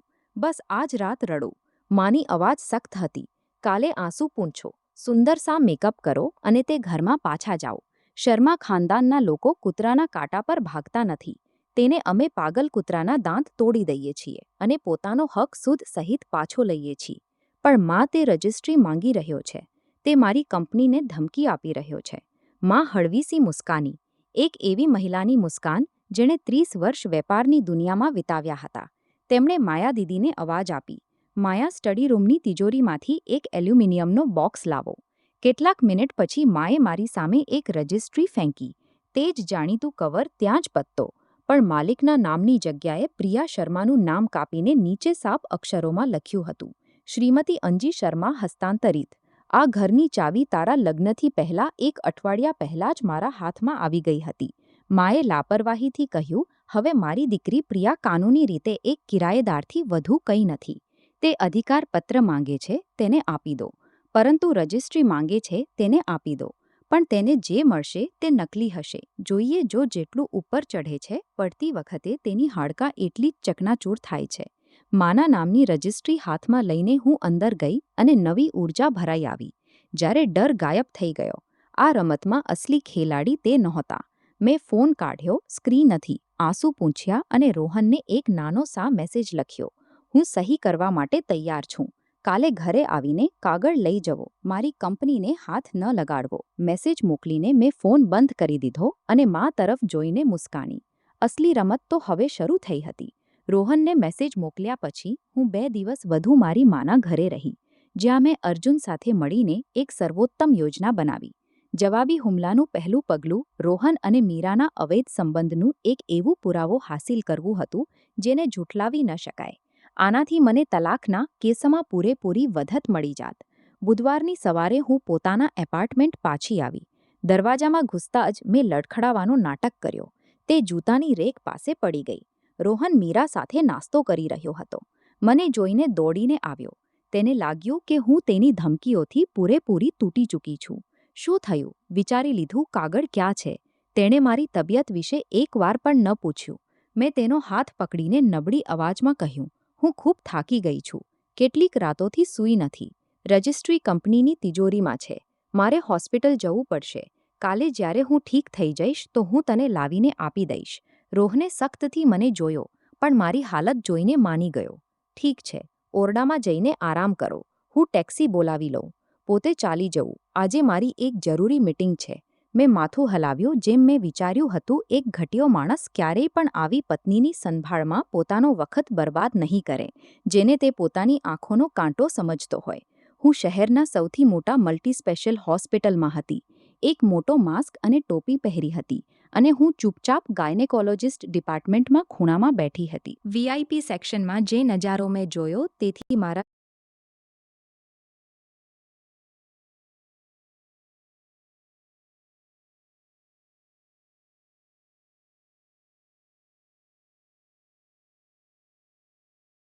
છાતીમાં એક તીવ્ર દુઃખ ઉઠ્યું. મારો પતિ રોહન, જે એક જરૂરી મીટિંગમાં હતો, મોટા પ્રેમથી મીરાને અલ્ટ્રાસાઉન્ડ રૂમમાંથી બહાર લાવી રહ્યો હતો. તેણે મીરા માટે ખુરશી ખેંચી અને પોતાની જેબમાંથી એક તાજી અલ્ટ્રાસાઉન્ડ રિપોર્ટ કાઢી. તેના ચહેરા પર એક મૂર્તપૂર્ણ ખુશી હતી. તેણે મીરાના થોડા ઉભરેલા પેટ પર હાથ રાખ્યો અને પછી તેની અવાજમાં ફોનના માઇક્રોફોનથી સાફ રેકોર્ડ થઈ ગઈ, જે મેં તેમની તરફ રાખીને રાખ્યું હતું. ડોક્ટરે કહ્યું છે કે અમારો દીકરો એકદમ સ્વસ્થ છે. તેની નાક જુઓ, મોટો થઈને ખૂબ સુંદર બનશે. પાપાનો દીકરો, જલ્દીથી મોટો થઈ જા. પાપા તારા માટે એક મોટું ઘર ખરીદશે. મોટું ઘર ક્યાંથી આવશે? મીરાએ નારાજગીથી કહ્યું, તમે બસ વાયદા કરો છો. તમે તે વૃદ્ધાને ક્યારે તલાક કરી દઈશો? હું નથી ઈચ્છતી કે મારું બાળક એક સગા તરીકે જન્મે. સબ્ર કરો મારી જાન. રોહને ભીડ વચ્ચે મીરાના ગાલ પર ચૂમ્યું. પ્રિયા તો હવે પાલતુ બિલાડી બની ગઈ છે. મેં તેને કંપનીના કાગળો લીક કરવાની ધમકી આપી તો તે ડરી ગઈ. કેટલાક દિવસમાં હું તેને રજિસ્ટ્રી કાઢાવીને પર મોકલી દઈશ. કર્જ ચૂકવી દઈશ અને પછી તારા માટે એક નવું ફ્લેટ ખરીદીશ. પછી અમે લગ્ન કરી લઈશું. બસ 1 મહિનો વધુ રાહ જુઓ. મારી પત્ની, હું ખૂણામાં બેઠેલી પોતાના હોઠ પીસી રહી હતી. મારા આંસુ અંદર જ અંદર વહી રહ્યા હતા. મેં તે ઘીણી વાતચીતનો પૂરો વિડિયો બનાવી લીધો. એક એવો પુરાવો જે અદાલતમાં તેમના અવૈધ સંબંધ અને સંપત્તિ હડપવાની સાજિશને સાબિત કરવા માટે પૂરતો હતો. તે સાંજે હું એક બિલકુલ અલગ માનસિકતા સાથે કાલે પાછી આવી. હું એક નબળી હારેલી પત્નીનું કિરદાર નિભાવી રહી હતી. શ્રીમતી શાંતિને કર જોઈને મેં ધીમે કહ્યું, નમસ્તે માજી, તમે આરામ કરો. હું કામ કરી લઈશ. શ્રીમતી શાંતિએ શંકાથી મને જોયો, પણ પછી કહ્યું, હા, બકલ ઠીકાણે આવી છે. ખાવું ઠીકથી બનાવવું. મીરાનું પેટ નબળું છે. રાતના ખાવા પર જ્યારે રોહન આવ્યો તો મેં એક સારી પત્નીની જેમ બધાને ખાવું પરોસ્યું. તે પોતાની જીદ પર ખૂબ ખુશ હતો. ખાવું ખાતા મેં એક લાંબો શ્વાસ લીધો. રોહન, મેં આજે પોતાના મિત્રથી કહીને બેંકથી રજિસ્ટ્રી કાઢાવી લીધી છે. રજિસ્ટ્રી શબ્દ સાંભળતા જ રોહન અને શ્રીમતી શાંતિની આંખો ચમકી ઉઠી. ક્યાં રાખી છે? રોહને ઉત્સુકતાથી પૂછ્યું. મેં તેને સ્ટડી રૂમની તિજોરીમાં રાખી દીધી છે. મેં માસ ઉમેદથી જવાબ આપ્યો. કંપનીમાં આજકાલ ખૂબ મુશ્કેલી ચાલી રહી છે. મને શંકા છે કે કેટલાક લોકો અમારી પાછળ જાસૂસ લગાવીને અમારી નબળાઈ શોધી રહ્યા છે. હું થાકી ગઈ છું. આ રજિસ્ટ્રી તું જ રાખી લે. ચારો નાખી દેવામાં આવ્યો હતો. રોહને મારા કટોરામાં માંસનો એક મોટો ટુકડો નાખ્યો. મેં તને કહ્યું હતું, સ્ત્રીઓને એટલું કામ ન કરવું જોઈએ. હવેથી ઘર અને સંપત્તિની ચિંતા તું મને મૂકી દે. હા, અને સાંભળો, મેં રહસ્યમય રીતે કહ્યું. મારા મિત્રે કહ્યું કે કોઈ અજાણ્યો નંબર તારી લોકેશન ટ્રેક કરી રહ્યો છે. તું સાવધાન રહેજે. કોઈ પણ જરૂરી મેસેજ અથવા તસવીરો ડિલીટ કરી દેજે. મારી વાત સાંભળીને રોહનનો ચહેરો પીળો પડી ગયો. તેને પોતાના કર્જ અને ગર્ભવતી પ્રેમિકાના રાજ ખુલવાનો ડર સતાવવા લાગ્યો. મેં મીરા તરફ જોયું. મીરા, તું પણ પોતાનું ધ્યાન રાખજે. તને જોઈને મને મારી ઓફિસની તે સહકર્મીઓની યાદ આવે છે જે પ્રારંભિક 3 મહિનામાં ગર્ભવતી હતી. ખટાક મીરાના હાથમાંથી કટોરી પડીને તૂટી ગઈ. તેનો ચહેરો સફેદ પડી ગયો હતો. ભાભી, તમે શું બકવાસ કરી રહ્યા છો? મને તો બસ પેટ દુઃખ છે. તે રાતે મેં સૂવાનું નાટક કર્યું. લગભગ 1:00 વાગે રોહન બાલ્કનીમાં ફોન પર વાત કરી રહ્યો હતો. મીરા, તારા સારા મેસેજ ડિલીટ કરી દે. પ્રિયાને શંકા થઈ ગઈ છે અને તે અલ્ટ્રાસાઉન્ડ રિપોર્ટ ક્યાંક છુપાવી દે. કાલે હું કોઈ પણ રીતે તિજોરી ખોલીને રજિસ્ટ્રી કાઢીશ અને તેને ગીરવે રાખીને કર્જ ચૂકવીશ. આ કામ આજ અઠવાડિયે કરવું પડશે. હું અંધારામાં મુસ્કાની. હા, રોહન, તિજોરી ખોલ. એક શાનદાર જાળ બિછાવી દેવામાં આવી ચૂકી છે. બસ તારા લાલચી અને બેવકૂફ પગલાંની રાહ છે. લિવિંગ રૂમમાં મની પ્લાન્ટના ગમલા, કિચનના વેન્ટિલેટર અને સ્ટડી રૂમની બુક શેલ્ફમાં 3 નાના કેમેરા છુપાવવામાં આવ્યા હતા. પાછલી સાંજે અર્જુને મને એક ફાઇલ આપી હતી જેમાં તે એક નકલી રજિસ્ટ્રી પણ હતી. તે એટલી અસલી લાગી રહી હતી કે કોઈ પણ ધોકો ખાઈ શકે. આજે સવારે કામ પર જતા પહેલાં મેં જાણી જોઈને તિજોરીનો દરવાજો થોડો ખુલ્લો છોડી દીધો હતો.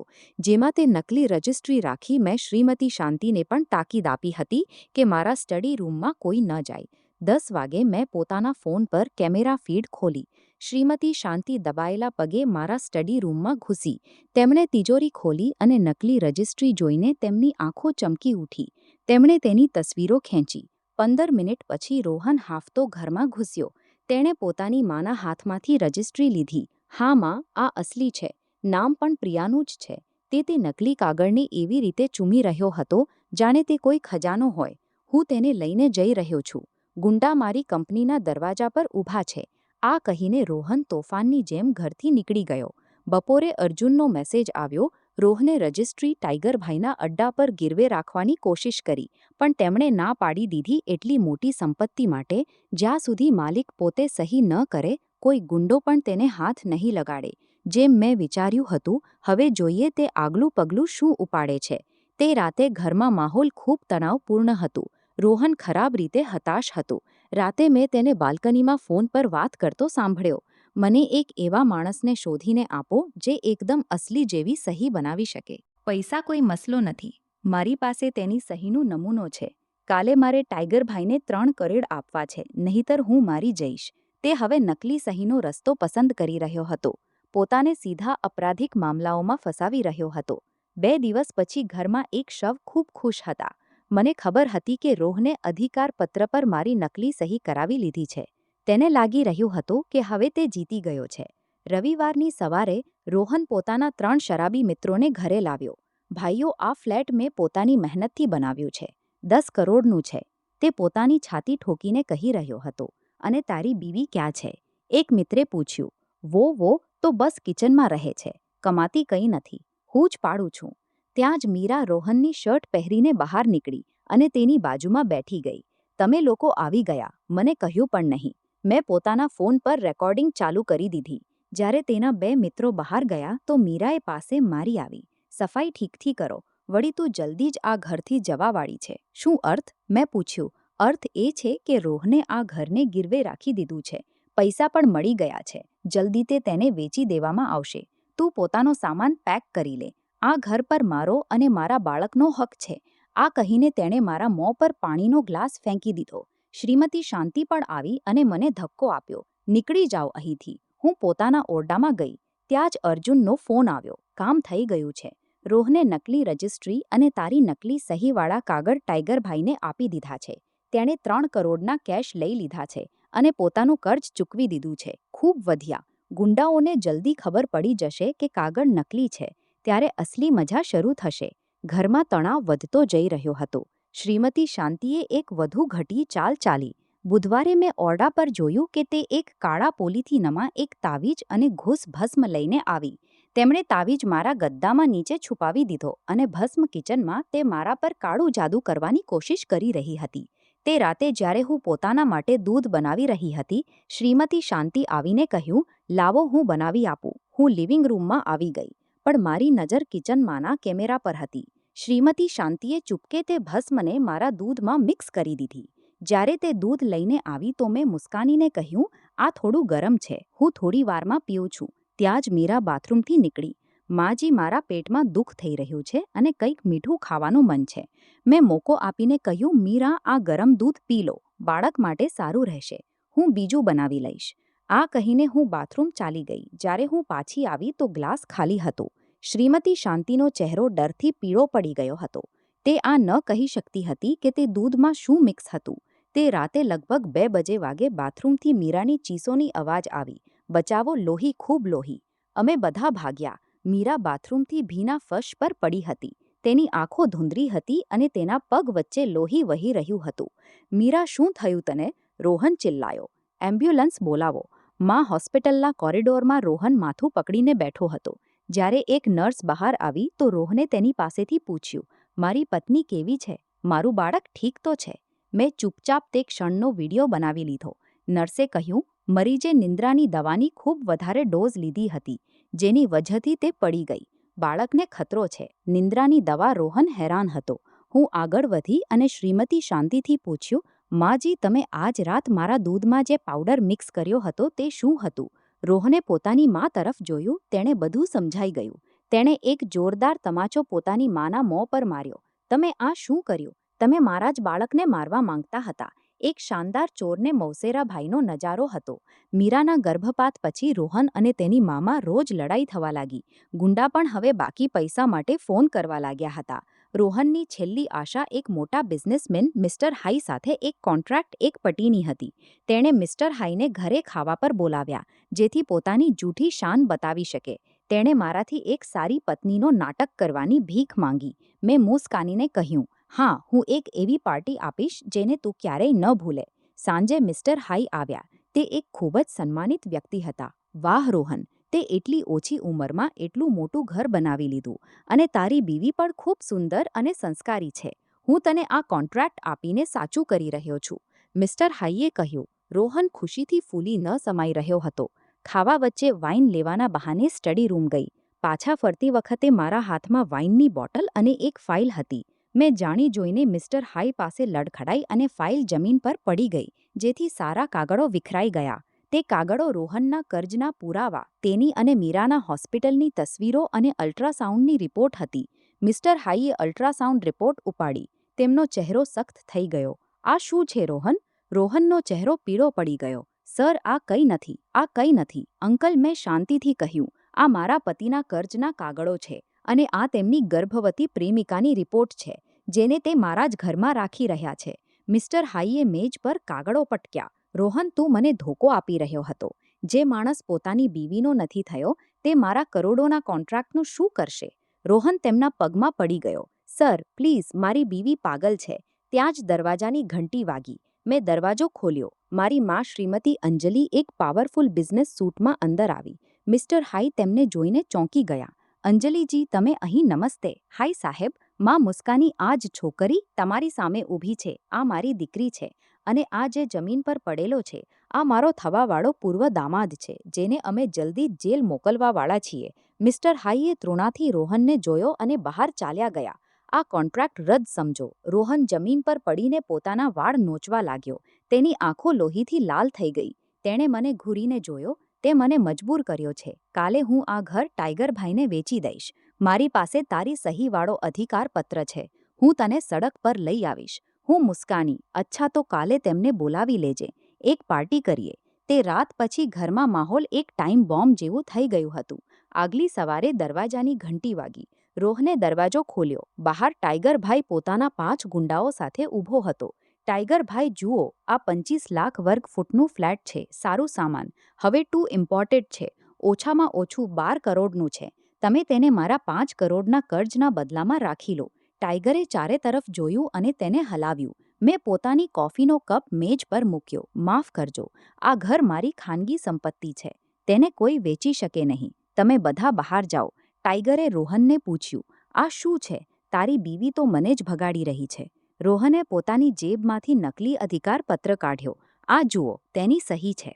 મારી પાસે પૂરો અધિકાર છે. તું અંદર જા. હું હસી. એક નકલી સહીવાળા કાગળના ટુકડાથી તું મને ડરાવી રહ્યો છે. મારા વગર તું આ ઘરની એક ઈંટ પણ ન વેચી શકે. રોહને મારા પર હાથ ઊંચો કરવાની કોશિશ કરી, પણ ગુંડાઓને જોઈને રોકાઈ ગયો. શ્રીમતી શાંતિ પણ ચિલ્લાવા લાગી. આ ઘર મારા દીકરાનું છે, તું તો બસ એક બોજ છે. મીરાએ મારો સૂટકેસ બહાર ફેંક્યો અને મારા કપડાં તેમાં ઠસાવવા લાગી. નીકળી જાઓ અહીંથી, આ ઘર પર તમારો કોઈ હક નથી. ટાઈગર ભાઈએ કહ્યું, શુભ સૂન બે, મને તારા ઘરમાં ડ્રામાનું કોઈ દિલચસ્પ નથી, પણ એક કાગળના ટુકડા પર હું 10 કરોડનું કર્જ ન લઉં. તે કહ્યું હતું તારી પાસે અસલી રજિસ્ટ્રી છે. ક્યાં છે તે? રોહન ગભરાઈ ગયો. ભાઈ, તે તિજોરીમાં છે. તમે ઘરે જોઈ લો. કાલે રાત મારા જન્મદિવસની પાર્ટી છે. તમે આવજો, હું તમને રજિસ્ટ્રી આપી દઈશ. ટાઈગરે જમીન પર થૂંક્યું. યાદ રાખજે, કાલે રજિસ્ટ્રી ન મળી તો તારા હાથ કાપી નાખીશ. ગુંડાઓ જતા પછી રોહને મને ધિક્કાર્યો. જોયું, હવે દફા થઈ જા. મેં મુસ્કાનીને કહ્યું, ઠીક છે, હું જઉં છું. આ ઘરમાં પોતાની છેલ્લી રાતનું મજા લે. કાલે હું તારી દરેક ખ્વાહિશ પૂરી કરી દઈશ. હું સીધી અર્જુનના ઓફિસ ગઈ. અર્જુન, બધો તૈયાર છે. કાલે તેના આખા ખાનદાનને ન્યોતા મોકલી દો. અસલી મજા તો હવે શરૂ થશે. શહેરમાં રાત થઈ ચૂકી હતી, પણ 8 કરોડના તે ફ્લેટમાં જશ્નનું માહોલ હતું. હું અને મારી માં અર્જુનના ઓફિસમાં બેસીને મોટી સ્ક્રીન પર લાગેલા કેમેરાઓથી બધું લાઈવ જોઈ રહ્યા હતા. રોહને પોતાના 31મા જન્મદિવસની શાનદાર પાર્ટી રાખી હતી. ગામથી લગભગ 20 સગા સંબંધીઓ આવ્યા હતા. શ્રીમતી શાંતિ દરવાજા પર મહેમાનોનું સ્વાગત કરી રહી હતી. જુઓ, મારો દીકરો કેટલો કામયાબ છે. આ આખું ઘર તેણે પોતાની મહેનતથી બનાવ્યું છે. તે જૂની વહુ તો કોઈ કામની નહોતી. મેં તેને કાઢી દીધી. મીરા એક માલિકીની જેમ ઘૂમી રહી હતી. નમસ્તે દાદાજી, હું મીરા, રોહનની નવી પત્ની. હું તમને ખાનદાનનો વારસ પોતાની કોખમાં પાડી રહી છું. રોહન પીડ વચ્ચે ઊભો રહીને દારૂ પી રહ્યો હતો. તેને લાગી રહ્યું હતું કે તે જીતી ગયો છે. મેં ફોનથી એક ફૂલોનો ગુલદસ્તો ઓર્ડર કર્યો. સચ્ચેથી સફેદ ગુલાબોનો, તેના પર એક કાળો રિબન લગાવ્યો. જન્મદિવસ મુબારક હો રોહન, તારો તોહફો આવી રહ્યો છે. પાર્ટી વચ્ચે દરવાજાની ઘંટી વાગી. એક ડિલિવરી બોયે સફેદ ગુલાબોનો ગુલદસ્તો અંદર આપ્યો. રોહને રિબન પર લખેલો સંદેશ વાંચ્યો અને તેનો ચહેરો પીળો પડી ગયો. ત્યાં જ દરવાજો પૂરેપૂરો ખુલ્લો અને હું અંદર આવી. મેં એક શાનદાર લાલ ડ્રેસ પહેરી હતી. મારા ઊંચા એડીના જૂતાની અવાજ એવી મોતની સજાના હથોડાની જેમ ગુંજી રહી હતી. આ શું બદતમીજી છે? મેં તને કાઢી દીધી હતી. રોહન ચિલ્લાયો. હું મુસ્કાની. આજે મારા પતિનો જન્મદિવસ છે. હું કેવી રીતે ન આવું? હું એક ખાસ તોહફો લાવી છું. મેં પોતાના બેગમાંથી એક રિમોટ કાઢ્યો અને ટીવી પર એક વિડિયો ચલાવી દીધો. તે જ વિડિયો જેમાં રોહન અને મીરા હોસ્પિટલની બહાર હતા. પાપાનો દીકરો, હું તે વૃદ્ધાને ક્યારે સુધી તલાક આપીશ? રજિસ્ટ્રી વેચીને કર્જ ચૂકવીશ. સગા સંબંધીઓમાં ખોરાક શરૂ થઈ ગયો. પછી તેમના અશ્લીલ મેસેજ, બેંક ટ્રાન્સફર અને સોફા પર કિસ કરવાનો વિડિયો. છેલ્લે તેણે કર્જના કાગળો અને ગુંડાઓની સામે ભીખ માંગવાની તસવીરો. હરામખોર, તે અમને સત્યથી જૂઠ બોલ્યું. એક કાકા ચિલ્લાયો. રોહને ટીવી બંધ કરવાની કોશિશ કરી, પણ હું સામે ઊભી થઈ ગઈ. શ્રીમતી શાંતિ અને મીરાએ મારા પર જૂઠા આરોપ લગાવવા શરૂ કરી દીધા. આ બધું જૂઠ છે. આ અમારાથી જલતી છે. મેં USB કાઢી અને ટીવીમાં લગાવી દીધી. અચ્છા, તો આ અવાજ સાંભળો. આ મીરાની અવાજ હતી, જે પોતાના મિત્રથી કહી રહી હતી, તે વૃદ્ધા સાસ બેવકૂફ છે. રોહન કર્જમાં ડૂબેલો છે. જેમ જ તે ઘર વેચશે, હું પૈસા લઈને ભાગી જઈશ. શ્રીમતી શાંતિ પથ્થર બની ગઈ. મેં મેજથી 2 વાઇનના ગ્લાસ ઉપાડ્યા અને રોહન અને મીરાના મોં પર ફેંકી દીધા. તમે બંને કીનોનું નાટક ખતમ થયું. આ ઘર જોઈએ તો જહન્નુમમાં જઈને રજિસ્ટ્રી લેવી. રોહન ગુસ્સે થઈને પાગલ થઈ ગયો. તેણે પોતાની નકલી રજિસ્ટ્રી અને અધિકારપત્ર મેજ પર પટક્યો. આ જુઓ, મારી પાસે પુરાવો છે. આ ઘર મારું છે. હું તને અત્યારે બહાર ફેંકી દઉં છું. તેણે સિક્યોરિટીને ફોન કર્યો. કેટલાક મિનિટ પછી દરવાજા પર કેટલાક લોકો આવ્યા, પણ તે સિક્યોરિટી ગાર્ડ નહોતા. તે અર્જુન, ટાઈગરભાઈ અને તેના ગુંડા અને સાથે 2 પોલીસવાળા હતા. રોહને પોલીસને જોઈને કહ્યું, ઓફિસર, આ સ્ત્રીને ગિરફ્તાર કરો. આ મારા ઘરમાં ઘૂસી આવી છે. હવે અર્જુન આગળ વધ્યો. મિસ્ટર રોહન, હું પ્રિયાનો વકીલ છું. આ જે અધિકારપત્ર છે, આના પર સહી નકલી છે અને આ જે રજિસ્ટ્રી છે, આ પણ નકલી છે. રોહનનું મોં ખુલ્લું રહી ગયું. જૂઠ, આ મેં તેની તિજોરીમાંથી કાઢી છે. તિજોરીમાંથી ચોરી કરવી અને તેને ગીરવે રાખીને ટાઈગરભાઈથી 5 કરોડ લેવા, આ એક ગંભીર અપરાધ છે. ટાઈગરભાઈએ રોહનનો કોલર પકડ્યો. હરામઝાદે, તે મને નકલી કાગળો આપ્યા. તેણે રોહનના મોં પર એક ઘૂંસો માર્યો. ગુંડાઓ તેના પર તૂટી પડ્યા. રોહન મારા પગમાં પડી ગયો. પ્રિયા, મને બચાવી લો. અસલી રજિસ્ટ્રી આપી દો, નહીંતર આ મને મારી નાખશે. મેં તેની લોહીલુહાડ આંગળીઓને પોતાના પગથી હટાવી. અસલી રજિસ્ટ્રી તારી શું ઓકાત છે કે તું મારી માની વસ્તુ માંગે? રોહનનો ચહેરો સફેદ પડી ગયો. માજી, આ ઘર તો તમારું હતું. ત્યાં જ મારી મા શ્રીમતી અંજલિ અંદર આવી. તમે સાચું સાંભળ્યું. તારા લગ્નથી 1 અઠવાડિયા પહેલાં જ પ્રિયાએ આ ઘર મારા નામે કરી દીધું હતું. તું મહિનાઓથી એક ખાલી ખોળાની પાછળ ભાગી રહ્યો હતો અને સાંભળ, 2 અઠવાડિયા પહેલાં મેં આ ઘર એક કંપનીને વેચી દીધું છે. તું હવે એક કંપનીની સંપત્તિને નકલી કાગળો પર ગીરવે રાખવાના ગુનામાં ફસાઈ ચૂક્યો છે. ટાઈગરભાઈએ સાંભળ્યું અને રોહનને એક લાત મારી. કમીને પોલીસ આગળ વધી. મિસ્ટર રોહન, તમને ધોકાધડી અને નકલી દસ્તાવેજ બનાવવાના આરોપમાં ગિરફ્તાર કરવામાં આવે છે. રોહનના હાથમાં હથકડીઓ લાગી ગઈ.